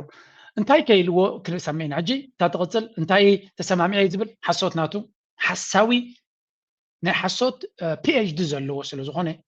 ንሓሰኻ ድማ ሰብ ፕሩፍ ክገብረኒዩ ነቲ ሓቅን ነቲ ሓሶትን ከገናዝቦ ይዝባል የለ ስምዑ ማለት እንደ ቱርኪ ያሉ የኢትዮጵያ ወዳጆች በዲፕሎማቲክ መስኩ ጫና በመፍጠር በሰላማዊ መንገድ ኢትዮጵያ የሲ አክሰስ ማግኘት የምትችልበት ሁኔታ እንዲያግዙ በስፋት ተወያይተናል። ሎጂስቲክስ አንዱ ትልቁ ቦትልኔክ ነው ለኛ እድገት። ከዚያ ደግሞ የሲ አክሰስ ቁልፉን ነገር የሚይዝ ሲሆን ፕሬዝዳንት ኤርዶጋን ከዚህ አንጻር የበኩላቸው ሚና እንዲጫወቱ ጠንከር ያለ ውይይት አድርገናል። ለዚህ ምስጋና እናቀርባለን። ሕጂ እታ ዘረባ ናይ ብሓቂ ጠማዚ ዝእትይዋ ዘሎ እንታይ ይብል ብዛዕባ እቲ ናይ ኣፍ ደገ ባሕሪ ኣብዚያ ስምዖ እዚያ እታ ዘረባ ሕጂ ብዙሕ ሰብ ክደናገረላ ሰሚዐ የሲ አክሰስ ማግኘት የምትችልበት ሁኔታ እንዲያግዙ የሲ አክሰስ ጫና በመፍጠር በሰላማዊ መንገድ ኢትዮጵያ የሲ አክሰስ ኤግዛክትሊ ኣብዚያ ያ ተዛሪብ ሕጂ እንታይ እዩ ምስ ቱርኪ ብዝሰፍሐ መንገዲ ከም ዝተዘራረበ የገሊጹ ግን ቱርኪ ምስ ዘለዋ ፅልዋ ኣብዚ ከባቢ ኢትዮጵያ بزي فتحوا من قدم بزي لمود بحماق ما في دقة بحر تتكلم كم زلك زارب تخصصني وكبكسني قمت ليلو تركون زلوا الوات تقيمة أبزي كبابي بسلامة من قدي أف دقة بحر ناخذ رغبلو ناخذ من قدي زلوا الوقت تكم بسفح تزرعنا يبلالو عزيز جزء جاي يكون تركي الشمال عبس الوالو ما غادي بس ما غادي شو بغروا يسرع زلا سلازي أف دقة بحر دليخة جبت كبير كارلو بسوماليا تشاينا تدلن تلغا بسوماليا كم توصل كم قبر كاينه مخنيات مقادشو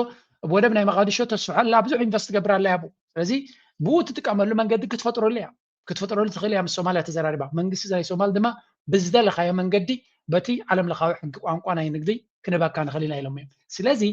እታ ቀድሚ ዘምፃ ነታ ናይ ኩናት አጀንዳ ይተጠቂምላ ምክንያቱ ብዘይ ፍትሓ መንገዲ ኣፍተ ገባሕር ከሲርና ክብል ከሎ ናብ ኤርትራ ክገብሮ ዝደሊ ኩናት ነቲ ህዝብናቱ ነቲ ፕሮፓጋንዳ ናቱ ማራዮም ክጥቀምላ ውዕሎም ንዓይ ሊቦም ኣብ ድሕሪት ግን ክግጣም ከም ዝኽእል ብሰላማዊ መንገዲ ትርኩብ ዘለዋ ፅልዋ ከተምፅኣለይ ከዓ ይብላሉ ምክንያቱ ብሰላማዊ መንገዲ ምዃኑ ኣይኮነን ናብ ኤርትራ ንዝገብሮ ናብ ሶማሊላንድ ንዝገብሮ መራሕናይ ቱርክ ግልፂ ዝኾነ መልሲ ይብዎ I believe that solutions to the region's problems should be developed by the regional countries themselves and that the Horn of Africa should not be turned into a battleground for foreign powers. In this regard, I would like to emphasize once again that Ethiopia's recognition of Somaliland is of no benefit to either Somaliland or the Horn of Africa. Biz bölgenin sorunları بتركم بإنجليزين كايرو ماذا فيديو زيا تزورا لا أبي إكسبوس قبرا خل يدلنا يرجع أقطع مجزير خب كلها كم نريو زلنا متايز بنزلوا زي أب كبابينا زلوا تجمع متاي كون زلوا يز بنزلوا بسلام ما من قد تكبابينا نقول دايو تجمعاتو بسلام ما من قد كفتك فلالو بحثر زبالة دما أبي أحمد نافت قبر كبل ني سومالي لاند أفلت أكهب طقمن إثيوبيا يكونه طقمن تزوبا يكونه طقمن سوماليا زخونه يكونه ስለዚህ ተጠንቀቅ አብውሽቱ ተጠንቀቅ ይልዎ ዘሎ ንሶማሊላንድ አፍልጦ ይብካ ንእስራኤል ብናይ እስራኤል አጀንዳ ጌርካ ንእስራኤል ኣብቲ ከባቢ ኣምፂኻ ንኢማራት ኣሕይልካ ንስኻ ብሶማሊላንድ ክትጥቀም ቅቡል ኣይኮነን ይልዎ ኣሎ ብግልፂ ብደገውን እዚ ኣፍልጦ ንሶማሊላንድ ንከይህብ ቀይ መስመር ከም ዝኾነ ነጊሮሞ ከም ዘለዎ ይዝንገር ስለዚ ኣብ ናይ ሶማልያ ሉዓላውነትን ግዛታዊ ሓድነትን ቱርኪ ኣብ ቅድሚ ተሰሊፋ ትቃለሰላ تركي نيرترا ورور دايت ورور ايت بلون ويكتبلون نعود اب نبا ايرترا وداي بزو تقداسنت يبلا معناتو ايرتران تركون وقعو زخونه دبلوماسيناتن اي تراين سابج مالت امباسيناتو مالهم اكتيف امباسي لوم مس ايرترا دما اب حدا عينت بلوك الاينس السعوديه مس جبسن بقربا سلازل ايرترا اوتوماتيكلي مس تركي صبغ زخونه مرقص لهم اب كله دما حدا عينت علامه يزلون السودان يكون بسوماليا ايرترا لمانم ناي سودان ناي سوماليا حدنتن لولاونتن ግዛታዊ ሓድነትን ንክህሉ ኣቢ መጀመርያ ድፍረት ምስ ገበረ ቀዳማይ ኤርትራ ጠጠው ኢላትሉ ንሶማልያ ማለት ስለዚ ክልቲኦም ተመሳሳሊ መርገጽ ኣለዎ ጥራይ እንታይ እዩ ናብ ኤርትራ ኤክስክሉሲቭሊ ዝተዛረበ ወይ ብግልፂ ናብ ኤርትራ ትገብሮ ዘለኻ ወይ ክትገብሮ ተሓስቦ ዘለኻ ገደፍ ክብሎ ይክኒ ስለምንታይ ከምዚ ይብሎ ንጹር ስለ ዝኾነ ኣብይ ኣሕመድ ናብ ኤርትራ ተኸይዱ ሓደጋ ክፈጥር ምዃኑን ኣንጻር ሕጊ ዓለም ምዃኑ ስለዚ ፍለጥ ናብ ኤርትራ ይትኸይድ ብሕቡእ እዮም ክብልዎ ዝኽእሉ እምበር ብግልፂ ክብልዎ ኣይክእሉን እዮም ምክንያቱ ንሱ እንታይ ዝብል ዘሎ ናብ ኤርትራ ሉላውነተይ ትደፊር ኣለኹ እዩ ዝብል ዘሎ ሰራዊት ናይ ኤርትራ ውሽጢ ኣያትይን ኣሎ እዩ ዝብል ዘሎ ስለዚ ኣብ ከምዚ ኩነታት ናብ ኤርትራ ኣይትኸይድ ክብልዎ ብግልፂ ብደገ ወፂኦም ኣይከኣልን እዩ ንሱ ተበዲለ ባህላይ ስለ ዝኾነ ኣብ ውሽጢ ግን ትገብሮ ዘለካ ካልኩሌሽንስ ንዓኻ ዝያዳ ሓደጋ ክፈጥረልካ ዝኽእል እዮም ዝብልዎ ዘለዉ ስለዚ ኣብይ ኣሕመድ ናይ ቱርካይ ሓገዝ ከም ዝረኸበ ናይ ቱርክ ፍሉይ ሓገዝ ከም ዝረኸበ ገይሩ ዝዛረበ ዝነበረ ሓሶት እዩ we didn't see that ብርግፅ እንታይ ሪና ቱርኪ ምስ ኢትዮጵያ ዓብ ናይ ቁጠባ ሽርክነት ከም ዘለዋ ነቲ ሽርክነት ድማ ክዕብይዎ ዋላ ትርኩን ረብሓ ከም ዘለዋ ንሶማልያ ድማ ብዙሕ ኢንቨስት ገብር ስለ ዘላ ንሶማልያን ኢትዮጵያን ብሓደ ሓዊሳ ኣብ ቁጠባ ንላዕሊ ክኸይድ ዝደሊ ዘሎ ሰብ እዩ እዚ ናይ ቱርክ መገሻ ግን ንመን ኣቆጢዑ ኢለ ፈሊጥኩም ኣለኹም ሓንቲ ኣካል ኣዝያ ተቆጢዓ ኣላ ካብቶም ቀንዲ ኣብይ ኣሕመድ ኣብ መወዳእታ ኣብ መንጎ ሓያላት ተቐርቂሩ ብሕማቕ ኣጠፋፍኣ ክጠፍእ ዝበልናዮ ድማ በዚ እዩ is emerging. I want to be very clear. Turkey and Qatar have gained influence in Syria, are seeking influence elsewhere and everywhere throughout the region. And from here, I warn, Turkey is the new Iran. Erdogan is sophisticated, dangerous, and he seeks to encircle Israel. We can't close our eyes again. Dangerous. Erdogan is sophisticated. እንታይ ዝብል ዘሎ እዚ ናይ ቀደም ናይ እስራኤል ፕራይም ሚኒስተር ዝነበረ እዩ እንታይ ዝብል ዘሎ ናብ ኢራን ውግእ ክግበር ኣብ ዝዳለወሉ ዘሎ ግዜ እዩ ድሮ እንታይ ኢሉ ነይሩ እቲ ሓደ ነጊረኩም ነይረ እዚ እቲ ዘረባ ከተተሓዝዎ እንድሕር ክኢልኩም ግልፂ ዝኾነ መልእኽቲ ዝመሓላለፈና ዘሎ and this is a very very interesting time ኣብዚ እንታይ ኢሉ ነይሩ ኢለኩም ነይረ The future are being planned here in Israel. ናይ መጻኢ ኩናት ኣብዚኦም ዝህንደሱ ኢልና ነይሩ ትኽክል እዛ ዘረባ እዚኣ ብናይ ክነፃፀር ንሪኣ ኣለና ናይ ኢራን ምውዳቕ ኦልሬዲ ገምጋም ገይሮም ኣለዉ ኣሜሪካ ክትሃርማያ ወይ ብገዳ ጌራ ዳኺማት ኣላ ናይ ፅባሕ ኢራን መን ይብሉና ኣለዉ ትርኩ ይብለኩም ኣሎ ብግልፂ ኢራን ምስ ወደቐት ኣተኩረናትና ናብ ትርኩ እዩ ኦልሞስት ኢትስ ክሊር ስለዚ ትርኪ ኔክስት ኢራን እያ ንኢራን ምስ ወደቑ ትርኪ ድሕሪኡ ድማ ስዑድያ እውን ኣብ ታርጌት ናቶም ኣላ ስለዚ እንታይ ኢና ንርኢ ዘለና ኢራን ምስ ወደቐት ኢራን ክትወድቕ እንድሕር ኮይና ኣይሆብ ኣይትወድቕን ግን ኢራን ተወዲቓ እስራኤል ብሰላም ንዓለምና ሰላም ክትብ ማለት ኣይኮነትን በቲ ሓደ ትርኪ በቲ ድማ ምስዑድያ እውን ታርጌት ክገብርዋ ከም ዝኽእሉ ክዛረቡ ሰሚዕና ኣለና ኢና ስለዚ this is a very very interesting statement ብኩሉ መንገዲ ክንሪኦ ከለና ሓደ ሰብ ከሰብዕል ድሕሪ ክኢሉ ድማ ዓለምና ወላ እውን ድሕሪ ኢራን እዛ ሃገር እዚኣ ሰላም ክትብ ኣይንብል ኢና ናይ እስራኤል ድሓን ኩናትን ወረ ኩናትን ኣካል ናይ ቁጠብኦምን ኣካል ናይ ኣጀንዳኦምን ኢልና ኣለና ቱርኳይዳ እንታይ እዩ ጉዳይ ኣብዚ ጉዳይ እዚ ኢና ንብል ዘለና እዚ ቱርኩ እንታይ ክትገብር ኣለዋ ኣብዚ ከምዚ ዓይነት ኩነታት ብልፅግና ድማ ሓንቲ ነገር ከመይ ኤርትራዊ ኮይና ቁርብ ዝስምዓና እዚኦም እዮም ተን ብልፅግና ረእይዎሞ ጣይብ ኤርዶሃን ቱርክይን በመከላከያ ኃይል አንቷስ ብለዋታል። የራሷን ድሮኖች ታመርታለች። የጦር መርከቦችና ታንኮችን ማምረቷ የዓለም የመከላከያ ጦር መሳሪያ አምራችነት ካርታ ውስጥ ስሟን እንዲሰፍር አድርጓታል። የባይራክታር ቱቢቱና የባይራክታር አካንቺ ድሮኖች፣ የአልታይ ታንኮች፣ የድሮንና የሄሊኮፕተር ተሸካሚ ቲሲጂ አናዶሉ መርከቦች ለሀገሪቱ ግርማን አላብሰዋል። ኤርዶሃን ቱርክይን የዓለም የኢኮኖሚና የኃይል ማዕከል ኢነርጂ ሀብ የማድረግ እቅዳቸው ስኬታማ ነው። የአውሮፓ የጋዝ ፖለቲካ ቁልፍ እጃቸው ውስጥ አለ። የሩሲያ ጋዝ ወደ አውሮፓ የሚሸጋገርበት መስመር በደጃቸው ያልፋል። በአፍሪካ ከ40 በላይ ኤምባሲዎችን የመከላከያ ኃይል ከም ትሪእዎ ዘለኹም ብዛዕባ ቱርኪ ዝዛረብ ዘሎ ከምኡ የለን ኣብ ሃገራዊ ቴሌቭዥን እዚ ምንፋሕ ስለዚ ብርግፅ ኤርዶዋን ንቱርኪ ኣብ ብዙሕ ነገር ፀብለልትነት ከም ትገብር ገይርዋ እዩ ብፍላይ ኣብ ወታደራዊ ቅልፅምናታ ዘይነዓቕ ደረጃ ኤርዶዋን ኣብ ስልጣን ካብ ዝመፅእ ቁጠባ ናቶም ንሱ ኣብ ስልጣን ክመፅእ ከሎ ጂዲፒ ናቶም ለሰይ ከባቢ 250 ቢልዮን ነይሩ ይብሉ ናቶምን ናይ ግሪክን ቁጠባ ማዕረ እዩ ነይሩ ክልቲኦም ሎሚ ኣብ ካብ ኤርዶዋን ኣብ ስልጣን ዝመፅእ ግሪክ ጎረቤቶምን መተሓላለኽቶምን እያ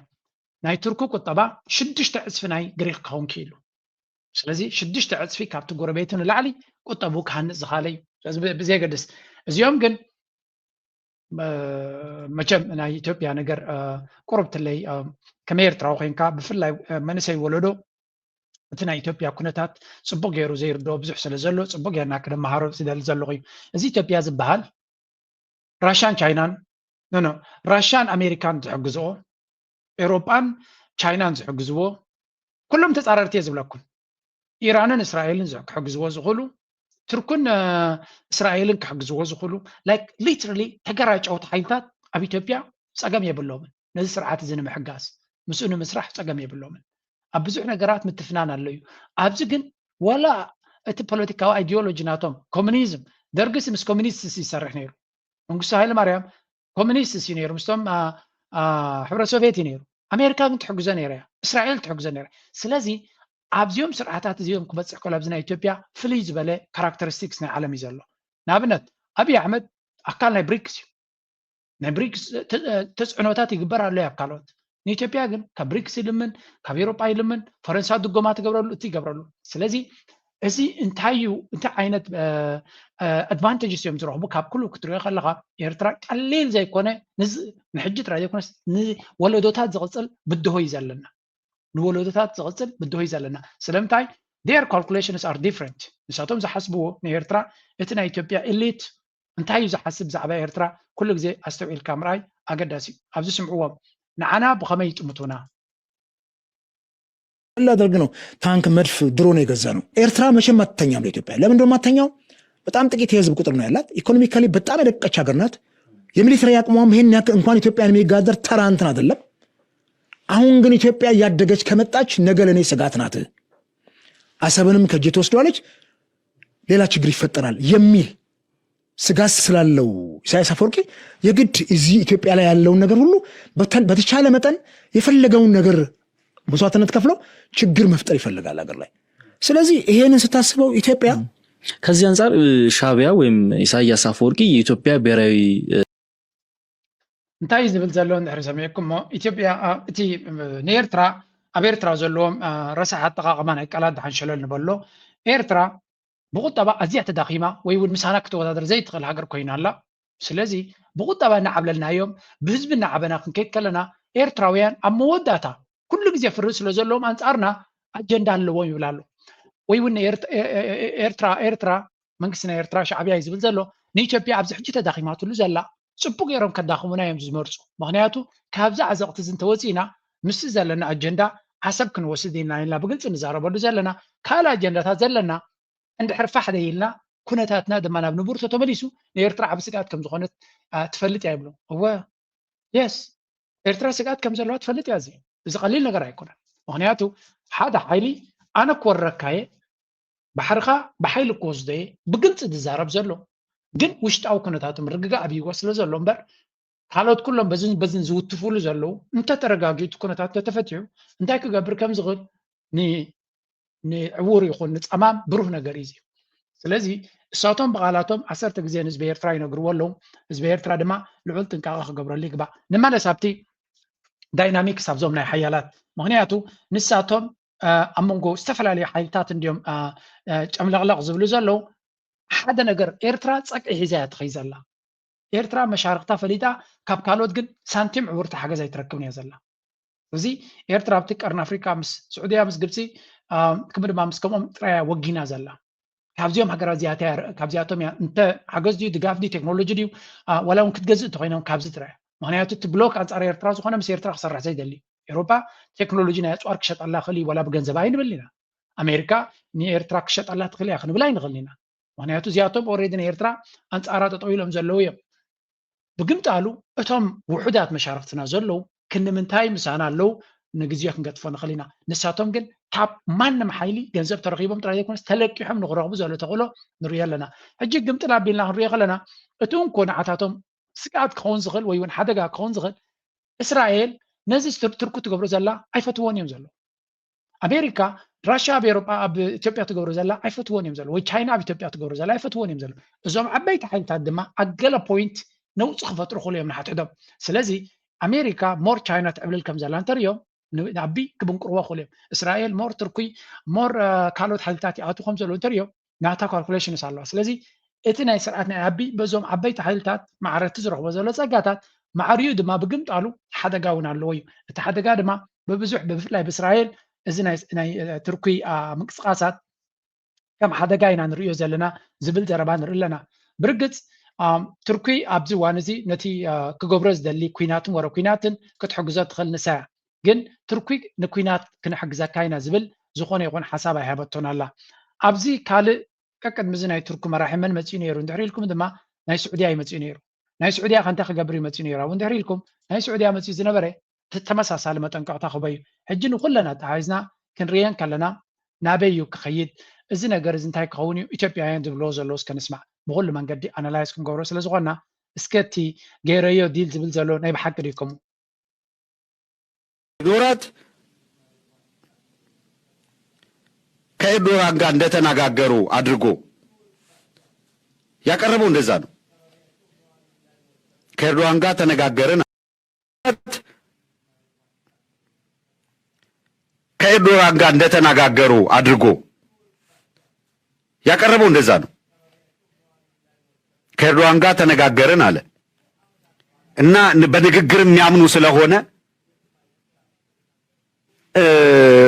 እንድታገኝ ጫና እንዲያደርጉ ተነጋግረን ተግባብተናል አለ which is completely lie ምክንያቱም ኤርዶጋን በንግግሩ ላይ አንድም ስለ ባህር አክሰስ ስለ ምናምን አላወራም። ይልቁንም ኤርዶጋን ምንድን ያስጠነቀቀው ኢትዮጵያ በምትገኝበት ቀጠና ላይ አንዲት ነገር ግጭት እንዲፈጠር አንፈልግም። ኢትዮጵያ በምትገኝበት ቀጠና ላይ ያሉ አገራት ሉዓላዊነት እንዲነካ አንፈልግም። በጥፊ ነው አቃጥሎ ሄደው አብይ አህመድ ኤግዛክትሊ። ስለዚህ አብይ አህመድ ኤርዶጋን ብፍሉይ ናብ ኣፍ ደገ ባሕሪ ንክኸይድ ከም ዝሓገዞ ገይሩ ፕሮፓጋንዳ ክገብር ፈቲኑ ግዳ ሓቂ ግን ኤርዶጋን ቁጠባ ናቱ ምስ ኢትዮጵያ ክሰርሕ ዳ እምበር ናብ ዝኾነ ይኹን ኩናት ንምስፍሕፋሕ ክሕግዞ ከም ዘይደልን ናይ ካልእ ኣጀንዳታት ናይ ኩናት ንክገብር ከምኡውን ልኡላውነትን ግዛእታዊ ሓድነትን ናይ ካልኦት ሃገራት ንክጥሕስ ከም ዘየተባብዕዎ እዮም ነጊሮም ካልእ ኣብ ሱዳን ዝግበር ዘሎ እውን መጠንቀቕታት ክህቦ ከም ዝኽእል ዝገልጽ ሓበሬታ ኣሎ። ካልእ እውን ናብ ሶማልያ ድማ ኣጋይን ናብ ሶማልያ ድማ ዓብይ ቀይሕ መስመር እዩ ዘለዎ እሱ ምክንያቱ ቱርኪ ብዝለዓለ ደረጃ እስራኤል ናብ ሶማልያ ከይተኣቱ እያ ትፅዕር ዘላ ብኩሉ ደረጃ ኣብዚ እውን ድሮቶም ናይ ነቲ ኩነታት ብቐረባ ዝከታተሉ ዘለዉ ኣብያቶም ናብ ዝምልከቶ ኣካል እናበሉ ክሰዱ ጀሚሮም ኣለዉ እዚ ኸ እንታይ እዩ ከም ትሪእዎ ዘለኹም ኣብዚ ቱርኪ ግብፂ ከምኡ ድማ ስዑድ ኣረብያ ሓደ ዝተወደበ መጥቃዕቲ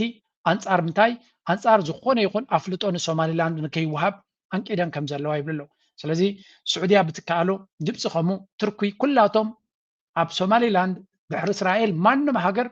ኣፍልጦ ንከይህብ ኩሉ ዓይነት ዲፕሎማስያዊ ኣካይዳ ይገብሩ ኣለዉ Today ab Addis Ababa ይብላሎ Turkish leader Erdogan openly and publicly called Ethiopia not to recognize Somaliland ስለዚህ ኒ አብይ አሕመድ ብግልፂ ከምኡ ድማ ዓው ኢሉ ንሶማሊላንድ ኣፍልጦ ከይትህብ ብምባል ከም ዝተዛረበ ሪኢና ኣለና ኢሉ This is a signal Ankara is now shifting away from quiet diplomacy, upping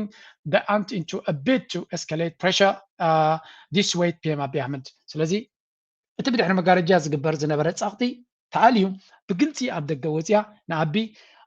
ክገብሮ ዝግብኦ ወይ እውን ጻቕጣ ኣብ ልዕሊ ኣቢ ብግልፂ ከተርኢ ንርኢ ኣለና ይብሉ ኣለዉ ካልእ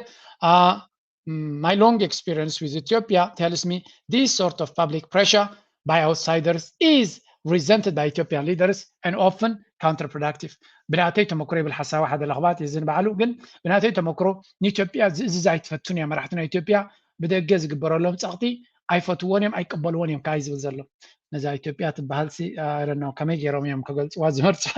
أنا يجرمي بسقانا جن أنا ترايدي خم تسمعنا ولا تنتم قالوا بخاليهم الدوير دعنني زابي حماسن قوم شيتن زجماعة معلبيو زي فلات ويون مرقصيو زي نصور سبسي مرحتنا إثيوبيا نابل كات زرب كرميزبل كم كتب الجند أرجع كم لمود قام دبلوماسي أبت عبرة أفريقيا وي سعادون إثيوبيا نمحقواس ويون كبرنا مها بزعر حكاتهم زغدو Ethiopia is a deeply stubborn state and in the end Ethiopia does what Ethiopia wants Ethiopia نمان زي تسمع دس بلا نعازم الشاطر يتقبر هاجريا الزخم مخانو نجيب حتى يقول له Erdogan's visit comes just 5 days after Saudi Arabia's foreign prince Faisal bin Farhan bin Abdullah visited Addis Ababa to talk Abiy over the same issue. تمساسالي السعودية minister قدرته سايو ماتيو بتمساسالا تزاريبو خمس نبرة. In the photo up, the Saudi prince and Abiy looked gloom and a hint that discussion may have not been as cordial as the final communique. بحفشة ኣብቲ ዝርርብ ዝረኣናዮ ስእልታት ግን ኣብይ ኣሕመድ ሕጉስ ከም ዘይነበረ ዝመስል ስእሊ ርኢና ብላብላይ ዝብል ዘሎ ኣብ መወዳእታ እቲ ዝበሃል ዘሎ ዘረባ እንታይ እዩ ነዚ ኢዱ ሓፍ ኣቢሉ ወይ እውን እግራ መሳቂሉ ኮፍ ኢሉ ነይሩ ንዝብል ከጋንኑ ኢሎም ዝገብርዎ ዘሎ እዩ እንታይ ኢና ንርኢ ዘለና ኣብዚ تركي سعودية قبطي كالوت كلهم حالتات نعبي كخدو زخل من قدي ساعات خبروا لي فتنو كم زلوين عن رجالنا سلازي إذن أي تركي كمدما مس سعوديان قبطن مس قطرن كيرا تزار بزلا كم زي عبزي بنتنا إسرائيل زبلو Turkey is the new Iran. تركي حداش إيرانيا يبلالو سعودية دما مهدمت دللا نابزيوم قصوم سلازي نزون معلبك الرخبلو لنا زبل نا إسرائيل ميديا بتدقاقامي كزاربلو سمينا لنا نعم حمت نقر كبكم يا بزي انتاي دايم كو قبرو زلوم توم بعال سعودية بعال تركو انتاي كو قبرو انتاي دواتهم ازي اسكسمو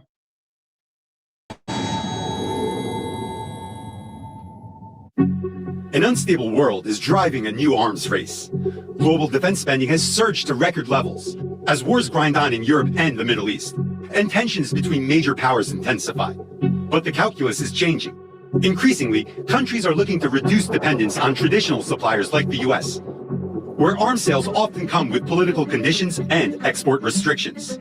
Instead, middle powers are seeking joint production, technology transfers, and long-term partnerships. In Saudi Arabia, Crown Prince Mohammed bin Salman's Vision 2030 sets a clear benchmark. Localize 50% of the kingdom's defense spending. That ambition is reshaping procurement decisions and attracting new players. Here at the World Defense Show in Riyadh, that ambition is on full display. هجي انتاينا نرز لنا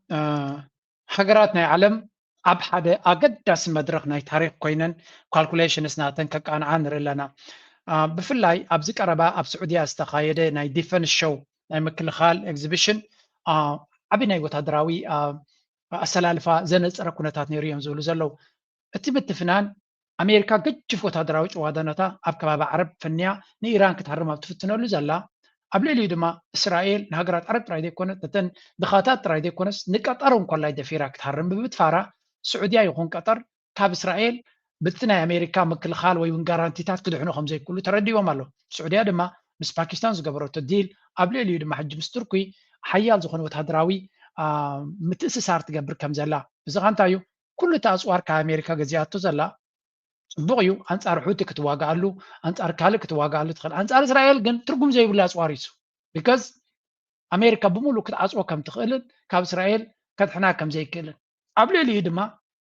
نساتهم من لولاوي من رجعتات نغبرو سأجمع له سلزي تجبري دليله زتودة كاب كالوت جنزب كاش كفيل كاتو جزوت رايدي كونسي نتنا جرتك سرح كله مشارخته خين كاتيخا نفس خاطر رايدي كونس ناب كالوت نكخيد ونس الوان خجبر مستركي أبزناي كل عين ديفنس تكنولوجيز مستركي بقرب بحدا كتسرح وسينا كم زلا مس باكستان كم تسرح هلا زي دما نسعودي أنا تزود لك كفالة ديفنس ناتا مور ناتا كاب عدا ويونساك تقع صارت غل الزجبري زاي تجبري أبزت تقوم لا أبزت تقوم الكبلاز غل حيلة إزاز زي بلو بعلانا نسات تقع صاروا لتغل تكنولوجي ناي ديفنس كتمعبلن كتونن انت دللا وزيد ما انتايك قبر لومي سعود عرب ناتوم نا جيوبوليتيكاوي باور حيلي سلوان مسفحفح اقداسي ابتعت اسرائيل كوينكا دليت كخد قبراي تخلنخا نسرائيل زاكل كونفرونت خد قبرات كتواقع دي يكون اسرائيل كم دليت كتزاكا كم دليت كتزاكا كم زي تغلب تخونو لدرجات رايقه لو نت كان ناتكا ربحان كتقدم تخل سلازي እዚ ሕጂ ንሪኦ ዘለና ኩነታት ኣዝዩ ኣገዳሲ ምዕባለ እዩ ስዑድያ ድማ ኣብዚ ቪዥን 2030 ዝበሃል ዘሎ ክትከይድ ንዕሪ ኮይና ፀጥታ ከተረጋግእ ናይ ከባቢያ ፀጥታን ርግኣትን ከተውሕስ ንዕሪ ኮይና ሓያል ወታደራዊ ቅልፅም ክህልዋ ኣለዎ በይኑ ንናይ ነዳዲ ገንዘብን ካልእን እኹል ኣይኮነን ስለዚ ነቲ ኣብ ከባቢያ ዘሎ ዕግርግር ጠጠው ከተብሎ ንካልኦት እናለመንካ ጥራይ ክኸውን ኣይክእልን እዩ እንታይ ዳ ብቐጥታ ምስተን ሃገራት ክትሰርሕ ኣለካ ምስራሕ ጥራይ ኣይኮነን ነተን ሃገራት ምሳኻ ዝሰርሓ ዘለዋ ልኡላውነተንን ፀጥተአንን ንክሕልዋ ዘጋጥመን ብድሆታት ሓገዝ ክትገብረሎም ክትክእል ኣለካ ስለዚ ሓያል ወታደራዊ ቅልፅም እንተለዋ ንኤርትራ ድዩ ንሱዳን ድዩ ንሶማልያ ድዩ ንጅቡቲ ድዩ ነዞም ቀይሕ ባሕር ከቢበን ዘለዋ ንቀጥታዊ ፀጥታ ናይ ግብፂ ስዑድያ ድማ ክፀልዋ ዝኽእላ ሃገራት ነዚኣተን ከተዕይለን ክትሕግዘን እንተኮይንካ ንባዕልካ ሓያል ብቁጠባ ጥራይ ዘይኮነ ሓያል ብፀጋታት እውን ዘይኮነ ብወታደራዊ ቅልፂ እውን ክትከውን ኣለካ ስለዚ ምስ ቱርኪ ብቐረባ ዝሰርሕዎ ዘለዉ ከምኡ ምስ ፓኪስታን ዝሰርሕዎ ዘለዉ از حدا أقداسي معرف كوين الله إذا معرف زي دمان إسرائيل مردي معناته إسرائيل إذن هجرات عرب كأمريكا ترايك جزء أنت تدلي سلمتاي أب أمريكا زرع على كوزستر سلزلوا تعرفنا ترايك كم زجزا كنت جبرانيات تدلي سلزي እዘን ሃገራት ዓረብ ካብ ቻይና ክገዛ ከለዋ ፍርህ ኣለወን ካብ ራሻ ክገዛ ከለዋ ፍርህ ኣለዋ ልዕሊ ኩሉ ድማ ናቶም ኣፅዋር ከማዕብሉ ከለዉ ድማ ተዛዓበየ ፍርሂ ቢካዝ ኢራን ስለምንታይ ዳ ተፍርሆም ዘላ ናታ ሆም ግሮውን ቴክኖሎጂ ባዕላ ዘማዕበለቶ ቴክኖሎጂ ስለ ዘለዋ ስለዚ እዚ ዲፈንስ ቴክኖሎጂ ናይ ዲፈንስ ሸው ዝነበረ ቱርክን ስዑድያን more nataqararaba yimatsa kham jalwa izin today in the WDS to show our capabilities on manufacturing drones and anti-drones as well in the kingdom here and localize all manufacturing stuff as well as the ERP system for military industry in our iSteller company and እዚ ምናልባት ምስ ግዜ ብዙሕ ነገር ክንርኢ ንኽእል ኢና እቲ ቴክኖሎጂታት ድማ ባይወይ ኣብዚ ሸው እዚ ናይ ኢማራት ካምፓኒታት ኣይተሳተፋን ስለዚ ኣብ መንጎ ስዑድያን ኢማራትን ዘሎ ባእስን ጋፕን መመሊሱ እናዓበየን እናሰፍሐን ይኸይድ ከም ዘሎ ከዓ ዘርኢ ኩነታት ንርኢ ኣለና ስለዚ እዚ ከምዚ ኢሉ እናሃለዎ ከሎ ኣብ መንጎ እዚኦም ክልተ ሃገራት ዘሎ ባእሲ ወይ እውን ፍልልይ መመሊሱ እዩ ዝዓቢ ዘሎ ብፍላይ ኣብ ሱዳን ክኸውን ከሎ ናይ ሱዳን ፕራይም ሚኒስተር ኣነፂሩ ንኢማራት ነጊርዋ ኣሎ The United Arab Emirates. What is your position on talking to the United Arab Emirates have to come to an agreement to stop providing any assistance and weapons or support to those. And what ከም ትሪእዎ ዘለኹም ኢማራት ኣብዚ ጉዳይ ናይ ሰላምን ናይ ካልእን ክትመፅእ ተኮይና ኩሉ ዓይነት ድጋፍ ንመንግስቲ ንዳዕመ ሰሪዕ ትገብሮ ዘላ ጠጠው ከተብሎ ክትክል ኣለዋ ንዑ ምስ ትገብር ጥራዩ እቲ ካልእ ነገር ኣብዚ ጉዳይ ናይ ዞባ ወይ እውን ኣብ ጉዳይ ናይ ሱዳን ከም ሓደ ኣገዳሲ ባታ ክትሳተፍ ትኽእል ካብ ወፃኢ ግን ዝኾነ ነገር ካብኣ ድመፅእ ነቲ ዞባቲ ከርብሕ ዝኽእል ኢልካ ክትዛረበሉ ኣይትኽእልኒ ኢኻ ዝበሃል ዘሎ እዚ ከምዚ ኢሉ እናሃለዎ ከሎ ብዛዕባ ናይ ዳዕመ ሰሪዕ ዘሎ ኩነታት ኢማራት ዘሎ ኩነታት ሓደ ኣርእስቲ ካብዚ ሶሻል ሚድያ ምርሓቕ ኣብይ ኣሎ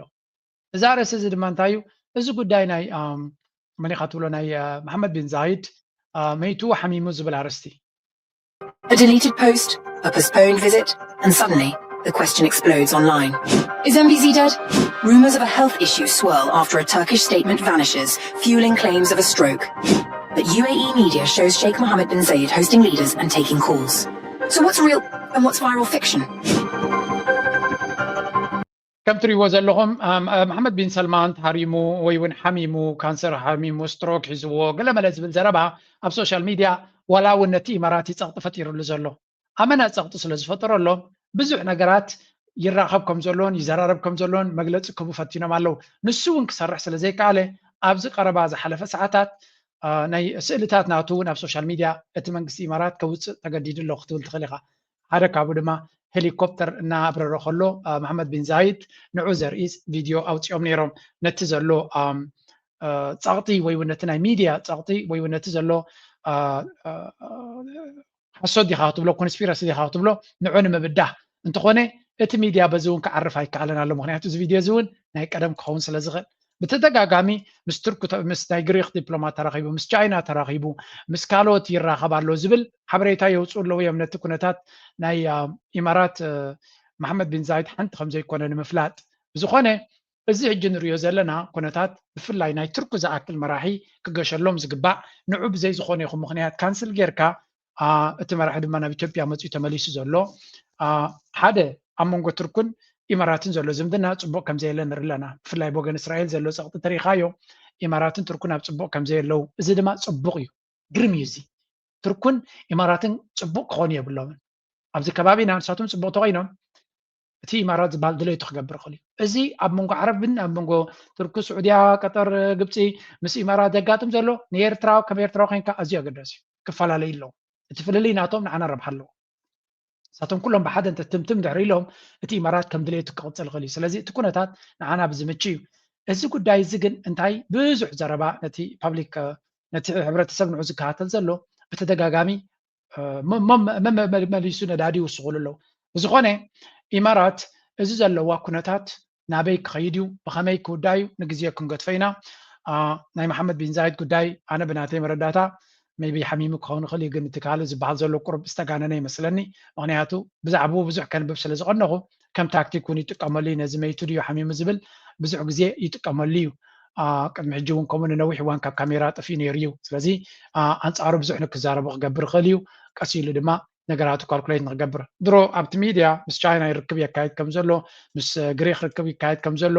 ኣብ ቅድሚ ህደት መዓልታት ናይቲ ርክብ ምስ ቱርክ እውን ምስ ኣሚር ናይ ቀጠር ተራኺቡ ከም ዝነበረ ፍሉይ ናይ ጥዕና ፀገም ከም ዘሎ ዘርኢ ኩነታት እውን ኣይነበረን ስለዚ ብዙሕ ነገራት እቲ ሚድያ ናይ ኢማራት ከርኢ ይፍትና ኣሎ ካልእ ሓደ ሓላፊ ሸይሙ ገለመለ ዝብል ብዙሕ ነገር እቲ ኢማራት ክገብር ይፍትና ኣሎ ግን ክሳብ ሕጂ ነቲ ዘሎ ፅምኣት ናይ ሓበሬታ ናይቲ ብሚድያ ዝረብ ዘሎ ከደቅሶ ኣይከኣለን እዮም ዝብሉ ዘሎ ወሬ ዝለመደ እንተሎ ኮይኑ ወሬኡ ክቕፅል ይኽእል እዩ ብዝያዳ ኣብቲ ናቶም ወሬ ከነብል ኣይንኽእልና እንዳኣብ ግን ከም ሓደ ዓብይ መርድእ እንዲ ኮይኑዎም ዘሎ እንታይ ክብሉ ጀሚሮም ኣለው ንሕና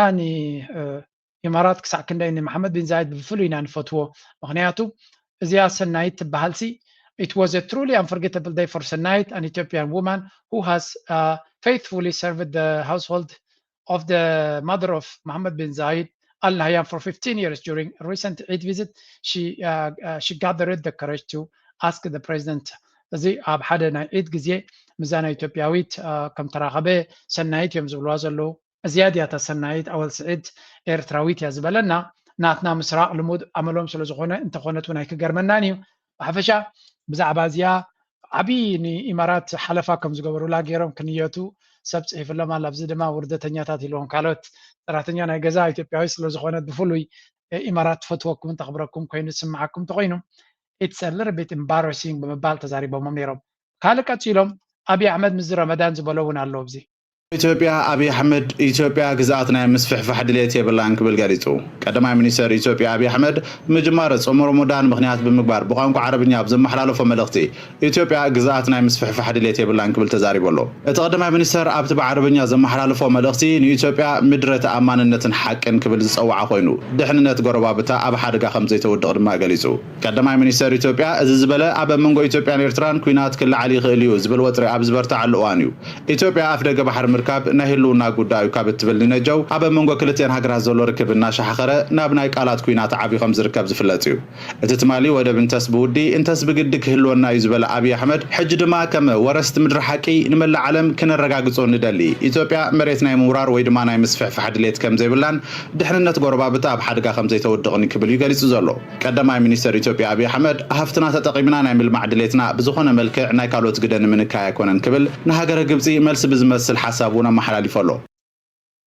anyway እዚ ከም ትሪዎ ዘለኹም እዩ በአክሰስ ቱ ዘ ሲና ፕሬዘንስ ኦን ዘ ሲ መካከል ያለው ልዩነትና የጂኦግራፊ እስረኝነት ጋር ያለው ተዛምዶን የሚረዱ የማይመስሉት አሊያም መግለጽ የማይሹት አብይ ይህንን ቢሉም የኤርዶሃን አዲስ አበባው ንግግር ግን የሚደግፋቸው አልሆነም ኢትዮጵያ በምትገኝበት ቀጠና ያሉ ሀገራት ሉዓላዊነትና የግዛት አንድነት አስፈላጊነት ላይ ያለንን አቋም በተለይ አጽንኦት መስጠት ፈልጋለሁ ሲሉ ነው የተደመጡት ከ130 ሚሊዮን ህዝብ በላይ ያላት ሀገር በተደጋጋሚ ኩሉ ጊዜ አብይ አሕመድ እንታይ ከም ዝዛረብዎ ዘለውን ስለ ዘይርድኡ ይትፀገም እዮም ዝብሉ ምናልባት ንዑ ፈሊጢ ይመስለኒ መራሒ ናይ ቱርኪ ነዚያ ህያብ ሂብዎ እዮም ዝብሉ ዘለው ከምዛ ትሪእዎ ዘለኹም መኪና ኩሉ ጊዜ መኪና ክዘልል ስለ ዝርኢዎ ሓዳሽ ጊፍት ተዋሂባተ መኪና እንተ ኢትዮጵያውያን በዚያ ተዓሺና خلاص እዚያ ኮይና ጉዳይና ይብሉ ነይሮም ብዝኾነ እዚያ ህያብ ረኺብሉ ክንብል ንኽእል ካልኦት ፀረ ኤርትራ ድማ እስከ ንስማዕ ኣብዚ ኮጉድ ረኺብና በዚያቶም ሁኔታ ይሄን ይመስላል አለ በደንብ ነው ያስቀመጠው በቃ ኤርትራ ማለት በአሁኑ ሰዓት ኢትዮጵያ ወደ ባህር በር እንዳትመጣ የተቀመጠች እና ይህንን ስራ በደንብ እየሰራች ያለች የምትመስል ሀገር ሁሉ ነገር ባለበት ነው እንደውም አንድ የሆነ አታግርም ኮነት ኮይልና ዞም ሰባዚያቶም ምሕረት ማዓስዮም ክቡና እዚ መሬትና እዩ ባሕርና እዩ ምስ ግብፂ ክንሰርሕ ኢና ምስ ዑድያ ክንሰርሕ ኢና እንሻላ ምስ ዝደለኹ ንዓኻትኩም ውይ ዘብለኩም ክኸውን ይኽእል እዩ በቲ ኤርትራ ሉላዊት ሃገር እያ ምክንያቱ ካብዚኣቶም ዘሎ ኩነታት ክትሪኦ ከለኻ ኣብዚ ከርእየኩም ለንቀነ ዘየለ ነገር ኢኻ ዝትርጉም ከምኡ ይብሉን እዮም እቶም ዝዛረቡ ዘለው በ1993 ሙሉ በሙሉ ኤርትራ ራሷን የቻለችበት ሁኔታን ተፈጠረ بعدها حصل استفتاء شعبي بدعم من اثيوبيا صوت ከዛ በኋላ ኤርትራን ደግሞ ገንጥሉ ኢትዮጵያን ከባህር በር ለመገንጠልና ለመነጠል በተሄደው ሂደት ላይ የድምጽ ይሄ ሪፈረንደም ምናምን የሚባለው በተነሳ ጊዜ አንደኛ እገዛውን ያደረገችው ራሷ ኢትዮጵያ ናት ይላል which is የመለስ ዜናዊ የህዋቱ ብቻ መር ማለት ነው። ይሄ አንደኛ الشعب الإريتري بالإجماع تقريبا لصالح الاستقلال ورسميا وقتها أصبحت إريتريا دولة مستقلة. ከዛ በኋላ ኤርትራ ብቸኛ ሀገር የራሷ ሀገር መስርታ ኢትዮጵያንም ያው ከባህር አስወጥታ በዚህ አይነት መልኩ ለብቻ ተለጥላ መኖር የጀመረችው ذات سيادة واكتسبت الاعتراف الدولي في العام نفسه بعد دعم عربي. እዚ እንታይ እዮም ክብሉ ዝፍትኑ እቲ ታሪክ ናይ ኤርትራ ናይ ብሓቂ ከመይ ዝበለ ዘመቻ አንጻርና ከም ዘለዎምን እቲ ዘለዎም ነገር ድማ ናይ ኣፍተገ ባሕሪ ወይ እውን ናይ ገለ ይኮነን ናይ ብሓቂ ታሪክ ህዝቢ ኤርትራ ከም ፀላእዮም ገይሮም ዝወሰድዎ እዩ ቃልሲ ህዝቢ ኤርትራ ከምዚ ናይ ሽፍትነት ገይሮም ነቲ ህዝብናቶም ክምህርዎ እዮም ዝፍትኑ ዘለዉ ስለዚ ኤርትራ እቲ ፀወታ ከምኡ ካብ ኮነ ረሳሕ ፀወታ ብረሳሕ ፀወታ ኢኻ ክስዕሮ ትኽእል ኦፍኮርስ ኣብ ናቶም ደረጃ ክትወድቕ ኣይትግደድን ኢኻ ወይ እውን ኣይትመርፅን ኢኻ ሓንቲ ነገር ግን እቲ ናይ ጅግንነት ታሪክ ናቶም ናይ ሓሶት ታሪክ እዩ ብፍላይ ንኤርትራ ብዝምልከት ኩሉ እቲ ጅግንነት ደገሎ ዝብሉ ሓሶትን ሸፈጥን ስርቅን ምትላልን ስለ ዝኾነ ኤርትራ ብዝሰፍሐ መልክዕ ነቲ ዲባንክ ምግባር ከምዚ ናይ 3000 ዓመት እናበሉ ዝዛረብዎ ዘለዉ 3000 ዝበሃል ታሪክ የብልኩምን ታሪክኩም ኣብታ ዕፅውቲ ኣቢሲንያ ዝበሃል ናብ ባሕሪ ዝበሃል መፅኡ ዝነበረ ሓይሊ ነበረ ምናልባት ዘበና ኣክሱም ይሱ ድማ ነፍሱ ዝኻለ ካልእ ስልጣነ የምሳኻትኩም ዝተሓዝ እውን የብሉን ካብ ሓሊፍካ ነዚ ናትና ናይ ትማሊ ታሪክ ህዝቢ ኤርትራ ደሙን ዕፅምቱን ቀያሕትን ጸለምትን ከፍ ኢሉ ዝረኸቦ ብናይ ዓረብ ድጎማ ብናይ ግብፂ ድጎማ ብናይ ካልኦት ደገፍ ኢትዮጵያ ኣብ ደገ ባሕሪ ንኸይትረክብ ዝተገበረ ድራማ ብምባል ልግሆም ምሸትን ኣሽቃዕላል ኣብ ልዕሊ ታሪክና ዝፃወቱን ክዛረቡን ዝሓገዩ ለንቀነ እንታይ ክብሉ ተሰሚዖም ስምዑ ብዚ ማሕበራዊ ሚድያን ገለ ሚድያታትን ሻዕብያ ንባንዴራ ኢትዮጵያ ረጊፁ ክብሉ ቁጥዖም ክገልጹ ውዒሎም ኣለዉ ብፀረ ኢትዮጵያውያን መርገፂ ዝፍለጥ ሻዕብያ ነቲ ዘለዎ ፅልኢ ኢትዮጵያ ዳግማይ ዘርእየሉ ተግባር ፈፂሙ ዝብል ሙሉእ ሓሳብ ዳርጋቶም መብዛሕቶም ኢትዮጵያውያን ነጠፍቲ ማሕበራዊ ሚድያ ዝተጠቕምሉ ሙሉእ ሓሳብ ኮይኑ ኣሎ ኢትዮጵያን ኤርትራን ድሕሪ 20 ዓመታት ኣይ ኩናታይ ሰላም ኣብ 2018 ኣቋፅር ኣውሮፓውያን እኳ ናብ ሰላም እንተተመለሳ ሕጂ ደጊመን ናብ ድርክኺት ኩናት ተመሊሰን ኣለዋ ኣብ ሰሙን እዚ ኣብ ምፅዋዕ ዝኽሪ ስርሒት ፈንቅል ይኽበር ከም ዘሎ ድማ ዝፍለጥ እዩ ምስቲ በዓል ተተሓሒዞም ካብ ዝተዳለዉ መደባት ሓደ ምርኢት ስእልን ቅብኣን ኮይኑ ኣብቲ ዓውደ ትርኢት ዝተረኣየ ፍጻመ ድማ መዘራረበ ኮይኑ ኣሎ ኣብቲ ምርኢት ስእሊ ካብ ዝቐርቡ ስእልታት እቲ ሓደ ንክብሪ ኢትዮጵያ ዝትንክፍ እዩ ክብሉ እዮም ኢትዮጵያውያን ቁጥዖኦም ኣብ ምግላጽ ዝርከቡ ኣብቲ ስእሊ ከም ዝረአ ጫማ ከስክስ ዝገበረ መንእሰይ ነታ ቆጻል ብጫ ቀይሕ ባንዴራ ኢትዮጵያ ረጊጹ ይርአ ብተወሳኺ እቲ ኣብ ስእሊ ዝረአ መንእሰይ ንስእልታት ሃፀይ ሃይለስላሴ መንግስቱ ሃይለማርያምን ናይ ሕጂ ቀዳማይ ሚኒስትር ኢትዮጵያ ኣብይ ኣሕመድን ክረግጽ ከሎ ዘርኢ እዩ እቲ ብገለ መርበባት ሓበሬታ ኤርትራ ዝተዘርግሐ ስእሊ ዓብዪ መዘራረቢ ኮይኑ ኣብ ዘለሉ እዋን ከም ሓደ ካብቶም ሻዕብያ ንኢትዮጵያ ዘለዎ ፅርኢ ዘርኣየሉ ተግባራት ተባሂሉ ድማ ተመዝጊቡ ኣሎ ኣብቲ ሕጂ ተዘርጊሑ ዘሎ ስእሊ ኣመልኪቶም ቁጥዖም ዝገልጹ ዘለዉ ኢትዮጵያውያን ክብርና ተነኽዩ እንዳበሉ ዝጭድሩ ዘለዉ ኮይኖም ብፍላይ ገለገሊኦም ኣብ ኩናት ትግራይ ንሻዕብያ ኣብ ምንኣድን ኣብ ምውዳ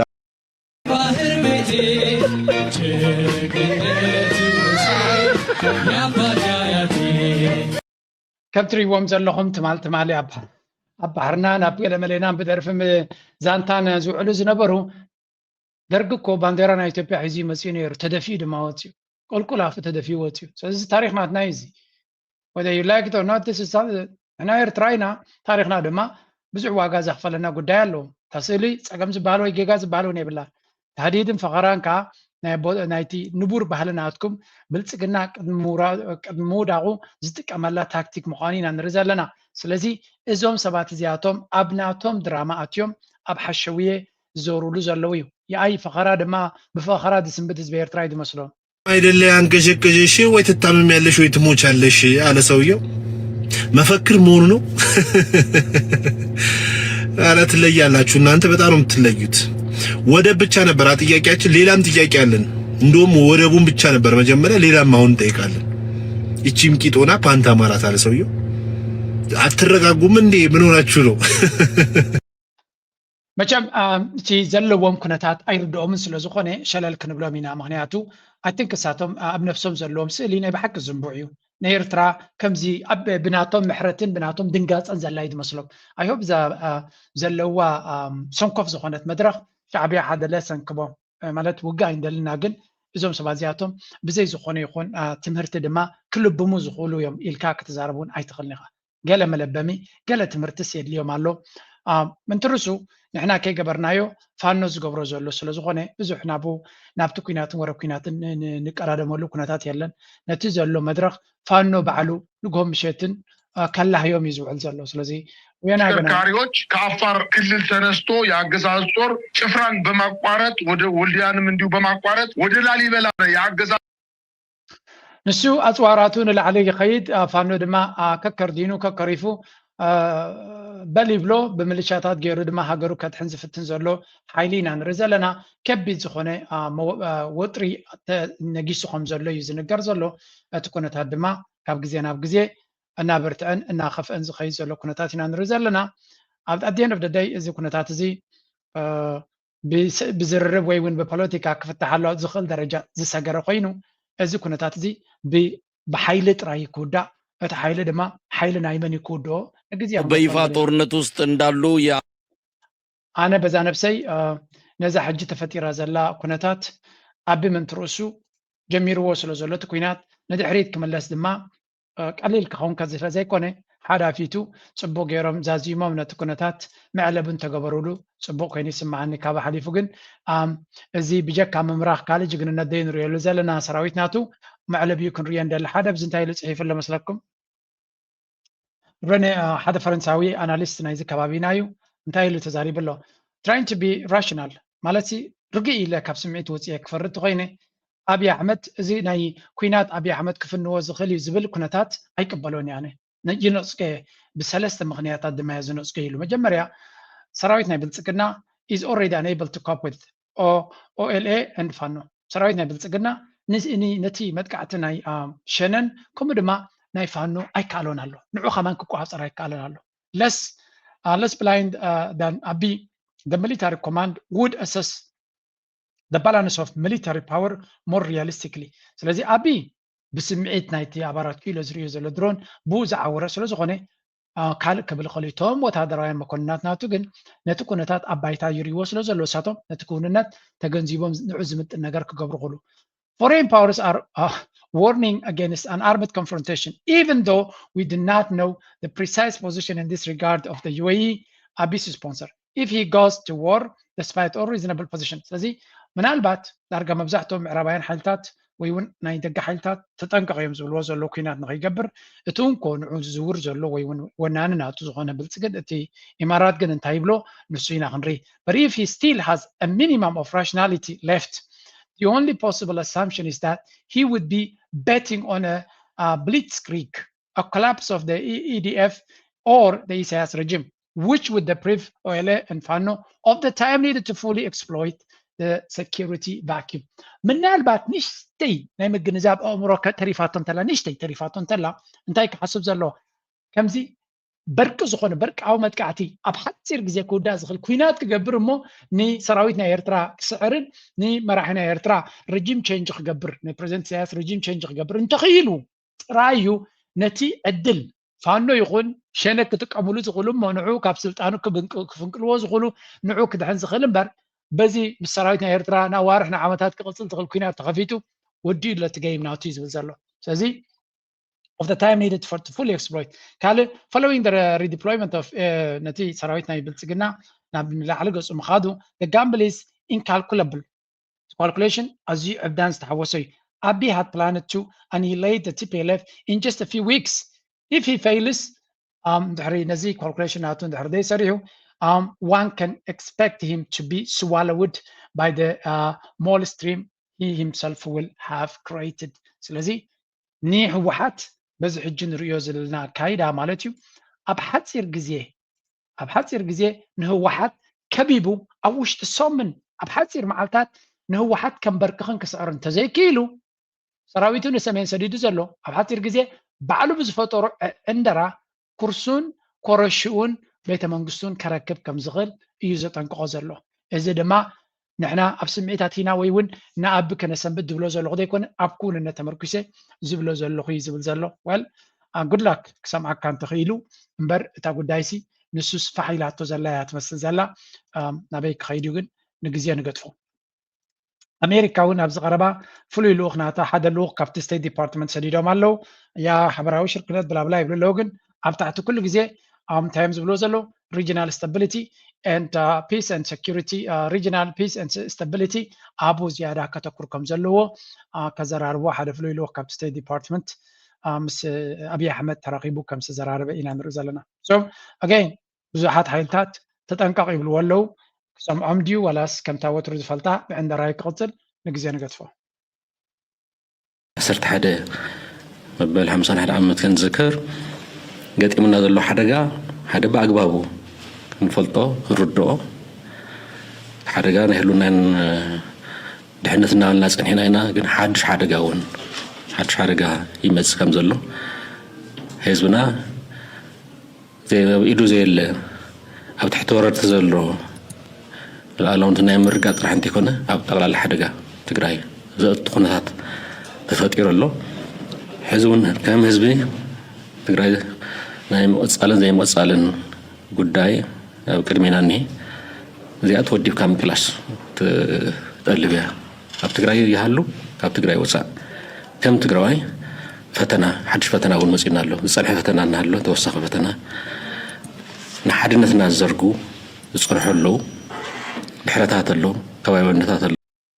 ናብ ኩናት ተቀራሪብና ኢና ዘለና ኣብ ኩናት ዝደፉ ዘለዉ ሳቶም እዮም ሻዕብያ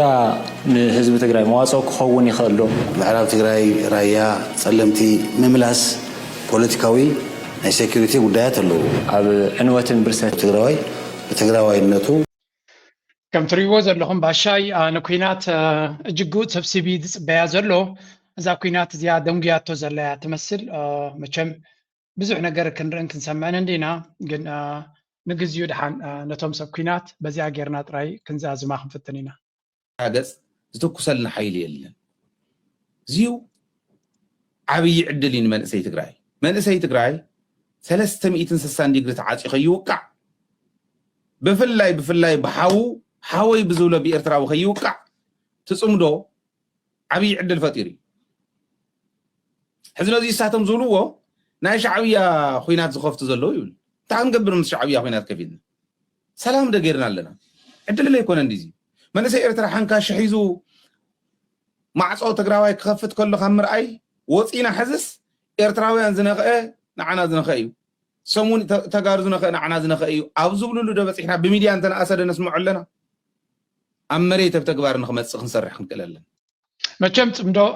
ኣብዚ ሕጂ ዘለናዮ መድረኽ ክንምንታይ ነጥበ መቐይሮ ኮይኑ ከም ዘሎ ከም ንቡር ጌርኩም ወሰድዎ ሕጂ ቁርብ ትለይ ኣብቶም ሓተላ ንኺድ ሓተላ ታሪክ ኣብፀርኩም እየ ኣብርሃም በላይ መርገም ናይ ዕድዩን መርገም ናይ ህዝቢ ትግራይን ብኒስተር እዮም ምሊጡ ኣብ ኣዲስ ኣበባ ኣብ 22 ዝነበረሉ ቦታ እውን ንግዚኡ ሰውን ክሓዞ ስለዝወነቶም ሓበሬታ ዝወኑ ዘለዉ ንኣቶም እውን ኒስተይ ስጋት ስለዝኾነ ንሳ ግን ምስ መዓራረይና እያ ካሊእ ሓበሬታ ምስ መፅእ ሓዋዊስና ምስ ክነውፅኦ ኢና ማለት እዩ እቶም ተሓባበርና እውን ንሽተይ ከይ ፀገም ሓደጋ ከይኮኖም ንኣቶም ዋያ ተኻበይ ክርዳእኒ ዘይክእል እንታይ ዓይነት ክፍቲ ኢና እዚ ኣይርዶን እኳ ዘሎ ተረዲኦም ኣለዎም ክልተ ነገራት እዩ ሓደ ንሕና ዘወዳድና ኣብ ልዕሊ ተጋሩ ኣዲስ ኣበባ ዘለዉ እንታይ መልእኽቲ ይሕልፍ ኣሎ ክርዳእና ዝግባእ ማለት እዩ ሓደ ክፈልጥ ከሎ ኣነ እዚ ክተኣምኖ ናይ ክለብ ሰብ ኣይኮነን ብተወሳኺ እውን ናይ ኢትዮጵያ ሚኒስተር ናይት ክለብ ክኸይድ ኣይፍቀደሉን እዚ ምናልባት ዘይትፈልጥኹምኩም ክትሓትቶ ንሚኒስተራት እየ ዘሎ ሚኒስተራት ናይት ክለብ ከምዚ ኢሳያስ ከይመስለኩም ሲካ ክሰክር ዝሓድር ዓዋሉ ቆልዑ ክሓቁፍ ክዓጠር ዝሓድር ገለ መለ ኣይኮነን ኣይፍቀድኒ ፈፂሙ ከዓ ኣይከይድን ማለት እዩ ነዞም ብብልሽውና ዝተቆማጥዑ ፖለቲከኛታት ናይ ኢትዮጵያ ዲስፕሊን ከም ዘለዎም ገይሩ እኳ ይትዛረብ ዘሎ ኣሚን እዞም ሰባት እዚኣቶም ኣበይ ቦታ እዮም ክወርዱ ሰብሲ ይወርድ እንዲ ካብ ላዕሊ ደረጃ ናቱ ውጥቀት ናቱ እናወደቐ ደስ ኣብ ገለ ቦታ ሲ ቦቶም ኣሎ ታሕተዋይ ክፋል ኣሎ ታሕተዋይ ክፋል እኳ ዘየለ ኣብዚ ናይ ኢትዮጵያ ሚኒስትራት እንታይ ይገብሩ ተጋሩ ትዛረብ ዘሎ ትግራዋይ እዩ እቲ ዝኽሰስ ዘሎ ትግራዋይ ኣብ ኢትዮጵያ ዘሎ ተጋሩ ንሓድሕዶም ዝዛረብዎ ዘሎ ነቶም ተጋሩ ኣብ መንጎኦም ኮይኑ ሓደ ምስ ብልፅግና ዝሰርሕ ዘሎ ናይ ዲስፕሊን ስታንዳርድ ዘለዎም እዮም ኣብ ክለብ ኣያትውን እዮም ማይ ግድነስ ውርደት መወዳእታ ኣለዎ ግን ሕልፍ ክብል ስለ ዝረኣኳያ እቲ ፀገም ኣብ መንጎ ተጋሩ ፍቅሪ ክፈጥር እየ ድብኒ ተጋሩ ክሕግዝ እየ ዝብል ዝነበረ እዩ ኣብ ኩናት ናይ ተጋሩ ኣትዩ ዘሎ ማለት እዩ ሎሚ ድማ ኣብ ኩናት ናይ ተጋሩ እውን የለን ብልፅግና ክወሮምን ከጥፍኦምን ኣብ ዝመፅእ ዘሎ ነቲ ብልፅግና ደንጉኻ ቦምባኻ ሒዝካ ናብ ትግራይ ከድካ ደምስስ ዝብልዎ ዘሎ በዓል እዚ من ابراهام بلايدي ولا من زبال زل ابراهام بلايدي ولا هلا يزبلو بعل نسو نعتاتهم كراخل زبل زلو قل لك ودات راينا خنبل نخل نغصب እንደ ሰናይ የኤርትራ ፓርት ኦፍ የኤርትራ ተወላጅነት ከዚህ በኋላ የኤርትራ ሉዓላዊነት የሚባል ነገር ጥያቄ ምልክት ውስጥ መግባት የለበትም ብዬ ነው ማምነው። ከዚህ በኋላ የኤርትራ ሉዓላዊነት የሚባል ነገር አይኖርም። እዚ ቃኸም ትሪዎ ዘለኹም ከይደለ ሆይት ቪድዮ ድመፀኒ ዘሎ ምክንያቱ ሓደ ካብቶም ሓተላ ስለ ዝኾነ ነቶም ናይ ብልፅግና ህዝቢ ኢትዮጵያ እንደይኮነስ ነቶም ናይ ብልፅግና ውሩዳት ዝኾኑ ፕሮፓጋንዲስትስ ንዓታቶም ዝመግብ እዩ ሓበሬታ ዝቦም ዘሎ ድሕሪ ሕጃጊም ናይ ኤርትራ ሉዓላውነት ዝበሃል የለን ብልፅግና ከይዱ ንኤርትራ ሉዓላውነታን ባንዴራን ደምሲሱ ኣካል ናይ ኢትዮጵያ ግበርዋ ኣነ ድማ ክስዕስዓልኩም እየ ዝብሎም ዘሎ ኣየስኻትኩም እዚ ታሪክ ዝደጋገም ነገር ምዃኑ እዩ ቀደም ኣቦኻ ከምኡ ኢሉ ነይሩ ክኸውን እዩ ዝደጋገም ታሪክ ስለ ንርኢ ዘለና ኢና ንሃይለ ስላሴ እውን ከምኡ እናበሉ ዘምፅዎ ሰባት ነይሮም እዮም ኣብ መወዳእታ ግን ሃይለ ስላሴ ኣበየሎ ታሪክ ኮይኑ ደርጋ ኣበየሎ ታሪክ ኮይኑ ኩላቱም እቲ ናይ ኤርትራ ሉዓላውነታ ክደፍሩ ዝፈተኑ ታሪክ እዮም ኮይኖም ታሪክ ክትከውን ምዃን ከድሮ ኮንካ እንድሕር ኣለኻ ታሪክ ክትከውን ኣብ ታሪክ ድማ ኣብ ትረሳሕ ክፋል ናይ ታሪክ ማለት እዩ እምበር ኢትዮጵያውን እኩብ ፅቡቅ ክዝክርዎም ኣይኮኑ እዚ ኣብ ንዝወድቕ ዘሎ ስርዓት ዝድግፍሲ ናይ ብሓቂ የተሓሳስቡካ እምበር ሄይ ምርጫናትኩም እሱ እንተኮይኑ እንታይ ንብለኩም የብልና ካብዚ ቀፂልና ሓንቲ ካብ ኤርትራ ዝመፀት ቪድዮ ንኣነ ሰደት ኳሲ ካብ ኤርትራ መልሲ ዝረኸብ ኩላ እዚ ቅዱስ ኤርትራዊ ዜጋ ናይ ብሓቂ ተስፋ ዝህብ እዩ ኣነ በዛ ነፍሰይ ቀልጢፈ ቃል ክኣቱ እኳ ይፈርህ እንደ ዘለኹ ግን ነዛ ፕሮጀክት ንሱ ዝገብራ ዘሎ እንድሕሪ ካብ መንግስቲ ፍቃድ ወሲዱ ዝገብራ ኣሎ ኮይኑ ኣብዚኣ ፕሮጀክት ናትና ኣይ ሆፕ እዚኣ ቪድዮ እውን ክትበፅሖ ጎፋንድሚ ጌርና ንሃገርና ንምፅባቅ መቸም ነዛ ቪድዮ እዚኣ ገይረ ነይረ እንድየ እቶም ቅዱሳት ድማ ንማይኮ ሬኮርድስ ኣብፂሖምሉ ከምዛ ትሪእዋ ዘለኹም እንታይ ዝብል መልሲ ይብል ንመስለኩም ልባውን ሕውነታውን ምስጋና ንዩቱበር ጆርጅ ድራር ደቀረ ኢሉ ፅሒፍዋ ብዙሓት ሰዲድኩምለይ ተንኪዩ ዩቱበር ጆርጅ ድራር ዝተባህለ ብዛዕባና ኣብ ዩቱብ 3-4 ግዜ ዝተዛረበ ቪድዮ ኣውሪዶም ኣምፂኦም ለይ እቶም ንጆርጆ ክትረኽብዎ እትኽእሉ ኣሕዋት ስለቲ ተገዲሱ ነዚ ናይ ዓድና እንገብሮ ንናኣሽቱ ነገራት ዓበይቲ ነገራት እዮም ግን ድሓን ንክብሪ ንናኣሽቱ ነገራት ብመርበቡ ከጋውሖ ብምኽኣሉ ስለቲ ብተደጋጋሚ ዝምጥወልና ናይ ምትብባዕ ቃላት ብልብና ከነመስግኖ እዛ መልእኽቲ እዚኣ ተገዲስኩም ኣብፅሑልና በፂሓትልና ኣላ ተንኪዩ ከም መተሓሳሰቢ ወይ ድማ ከም ሓበሬታ ንጆርጆ ድራር ኣብዚ ቪድዮ ካብ መንግስቲ ፍቃድ ወሲዱ ዝገብሮ እንተኮይኑ ዝብል ድማ ክብል ሰሚዐዮ ካብ ዝምልከቶ ኣካል ፍቃድ ከይወሰድካ ዝግበር ወላ ሓንቲ ነገር የለን እቲ ግቡእ መስርሕ ከምኡ ስለ ዝኾነ ኩሉ ዝገብሮ ምስ ዝምልከቶ ኣካል ዘትየን ተረዳድየን እየ ዝገብሮ እቶም ዝምልከቶም ኣካላት ድማ ብክፉት ልብን ብቕንዕናን ተቐቢሎም እናተሓጎሱ እዮም ከማኻ ይብዙሕ እናበሉ ኣብ ቤት ፅሕፈቶም ሻሂ ጋቢዞም ዘፋንውን ኢሉ ግርም ብጣዕሚ ፅብቕቲ ስለዚ ከማ እንድሕር ኮይና እታ ዝበልናያ ብዙሓት እውን ኣብ ኮሜንት ሰክሽን ክንሕግዝ ንኽእል ኢና ብምባል ገሊፅኩምለይ ነርኩም እንድሕር ከምኡ ኮይኑ ኣነ ነዛ ጉዳይ እዚኣ ብሓላፍነት ናተይ ክወስዳ ኣይኮንኩም ምክንያቱ ኣብ ባይታ ዘሎ ክሰርሓ ዝኽእል ጥራዩ ሓላፍነት ክወስደላ ዝኽእል ማይኮ ሬኮርድስ ምዝምልከት ኣካል ገይሩ ንዝኾነ ይኹን ፕሮጀክት ምስቲ ስኻ ፍቃድ ወሲድካሉ ዘለካ ሓገዝ ደልየ ኢልካ ብዝኾነ መንገዲ እንተሓቲትካልና ኣነ ነታ ተበግሳ ሓሳብ ክጉስጉሰላን ነዚ ህዝቢ ኤርትራ ኣብ ህዝቢ ኤርትራ ከብፅሓን ህዝቢ ኤርትራ ድማ ኣብ ጎንኻ ክስለፍ ከም ዝኽእል ጥርጥር የብለይን ስለዚ ኣገይን እታ ኮንቨርሴሽን ተጀሚራ ኣላ ብኣኻ እንተቐፂላ ድማ ቅንዕና ናታ ኣብዋይ ክምስከር ዝኽእል ምክንያቱ ኣብ ደገ ዝግበር ሳልሳይ ኣካልን መንጎኛን ዘለዎ ኣብ ደገ ኣይቀበሎን ኣለኹ ኣነ ምክንያቱ ኣብ ክንደይ ፕሮጀክታት ከምኡ ክሳተፍ ፈቲነ መብዛሕትኡ ግዜ ግን ዲስኣፖይንት ዝገብር ወይ እውን ሕማቅ ስምዒት ሕማቅ ነገር ነቶም ዝነገርካዮምን ዝጎስጎስካዮን ከምቲ ዝድላይ ከይድን እዩ ሓደ ህያው ኣብነት ናይቲ ግሪን ኤርትራ ዝብል ዝመፀ ፕሮጀክት ኣብዚ ብዙሕ ክጉስጉስ ተደፋፊእኩምኒ ኣነ ከምታት ፕሮጀክት ኩሉ ግዜ ስኬፕቲካል ግን ሰባት ብዙሕ ኣወንታዊ ድፊኢት ስለ ዝገበሩለይ ክጉስጉሰሉ ጀሚራ መወዳእታ ድማ ኣነ ጥራይ ዘይኮንኩ እቶም ኣነ ዝጎስጎስ ኩሎም ገንዘብና ኣበይ ከም ዝኣተወ ይፍለጥን እዩ ስለዚ ካብ ከም ዝወዲ ከም ዘፍርህ ስለ ዘሎ ካብ ኤርትራ ዝብገስ ወይ ምዝተማኸለ መንገዲ እንተመፅዩ ዝከኣለና ክንገብር ንኽእል ኢና እንተዘየለ ግን ኣብ ደገ ከም ሳልሳይ ኣካል ኮይንካ ዝግበር ነገራት ግን ቁርብ ክብድ ዝበለ እዩ ስለዚ ነዚያ ፕሮጀክት ናቱ ሓንቲ ህንፃ ድዩ ንሓንቲ ሴማፎሮ ወይ እውን ሓንቲ ናይ ባስ መፀበይት ዝገብሮ እውን ዓብ ነገር ገይረ ዝርያነ ኣምላኽ ሓግዝካ ክብሎ ይደሊ ብኡ ዝተበገሰ ነገር እንተሎ ድማ we are happy to help ክብሎ ይደሊ ናይ ሎማ ኣርእስቲ ኣብዚ ክንውዲ ኢና لايك مقبار من البعد حنت فيديو كبكم يا بزيا اسكسم علي أبز ماس ميديا إيرترا هنصاتا دي بالله هنصاتا ناي طليانيو كسا حجي تغيرن قاليكم منين تقولوا نحنا ندلي نحنا نمنا حزبنا السلام فقر سنيتن بأوراد جا كي تبأسه بعاليت كي تبأسه أسلام كريستان كي تبهاله فقر سنيتن سلام حبيل خيد أمبر هنصاتا تهليو بعاليكن أوراد جا ناي سوارا لعب زازر بازي حجي كما زي صبغت اندي تمتز لكن انا سلام من فقرنا لنا رقعت لنا حدنت لنا دحريد ما هنصا نغبرينا نبزلنا سلازي ليبيا فريسوم سودان فريسوم هو فريسوم احنا كن سلامنا حكيبنا حدنتنا حكيبنا سلازلنا ناب هنصان معبالن دما كتماتاتنا غزاوتنا عدنا ون كمعبل ندلينا نبزلنا سلازي صبو ነገር አይተመነዩ ምክንያቱ ጽቦ ነገር መምናይ ጌጋ ይተም ህንጻ ዘሃነጹ ሳተም አካይዳን አቶም ጌጋ ስለዝነበረን ወዲቆ احنا ግን حدነት አለና ሀገርና በጽቡቅ ደረጃ አላ ስለዚህ ናብ ህንጻን ምዕባለን ክትከይድ ኣለዋ መባል ጌጋ ይኮነን ስለዚህ እዚ ዝኮነ ይኹን ጽቡቅ ነገር ንዝምነሰብ ሻዳውና ገበርካ ዝግበር ዓይነት ጽቡቅ ምኽሪ ዝመስል ግን ከም ይኮነን ኤርትራ ሰላም ኣለዋ حدነት ኣለዋ እንድሕሪልና ጽቡቅ ህንጻታት ንክትሰርሕ ነገራት ንክትገብር ድማ ህዝቢ ኤርትራ ክምነ ንዑ ንክንገብር ድማ ክንሕግዝ ብዓቕምና ክንብገሲና ንዝብል ጽቡቅ ነገር እዩ أنا أيقاومني صبو نغري ولا كون صبو حسابات يبلون تلو ግን እታ ዘረባ ድማ ንጽቡቅ ጽቡቅ ነገር አይተመነዩ ገዛ እንተ ሃኒጽ ካሲ ሊብያ ትኾኒ ማለት አይኮን መጀመሪያ ተመሰረት ጽቡቅ ሃኒጽና ስለዘለና ሕጂ ንቀጽል ኢና ንብል ዘለና ነተመሰረት ነፍርስ ንብል ያለና ባገርኩም ማለት አስተኻኽልዋ ናይ ሎሚ መደባብ ዝኹድ ላይ ግበሩ ሸር ግበሩ በዚያ ገይረ خزازማ ስትኸት ነብራ ጀርጅን ኢላ በርኢድ መከላ ሶቅርት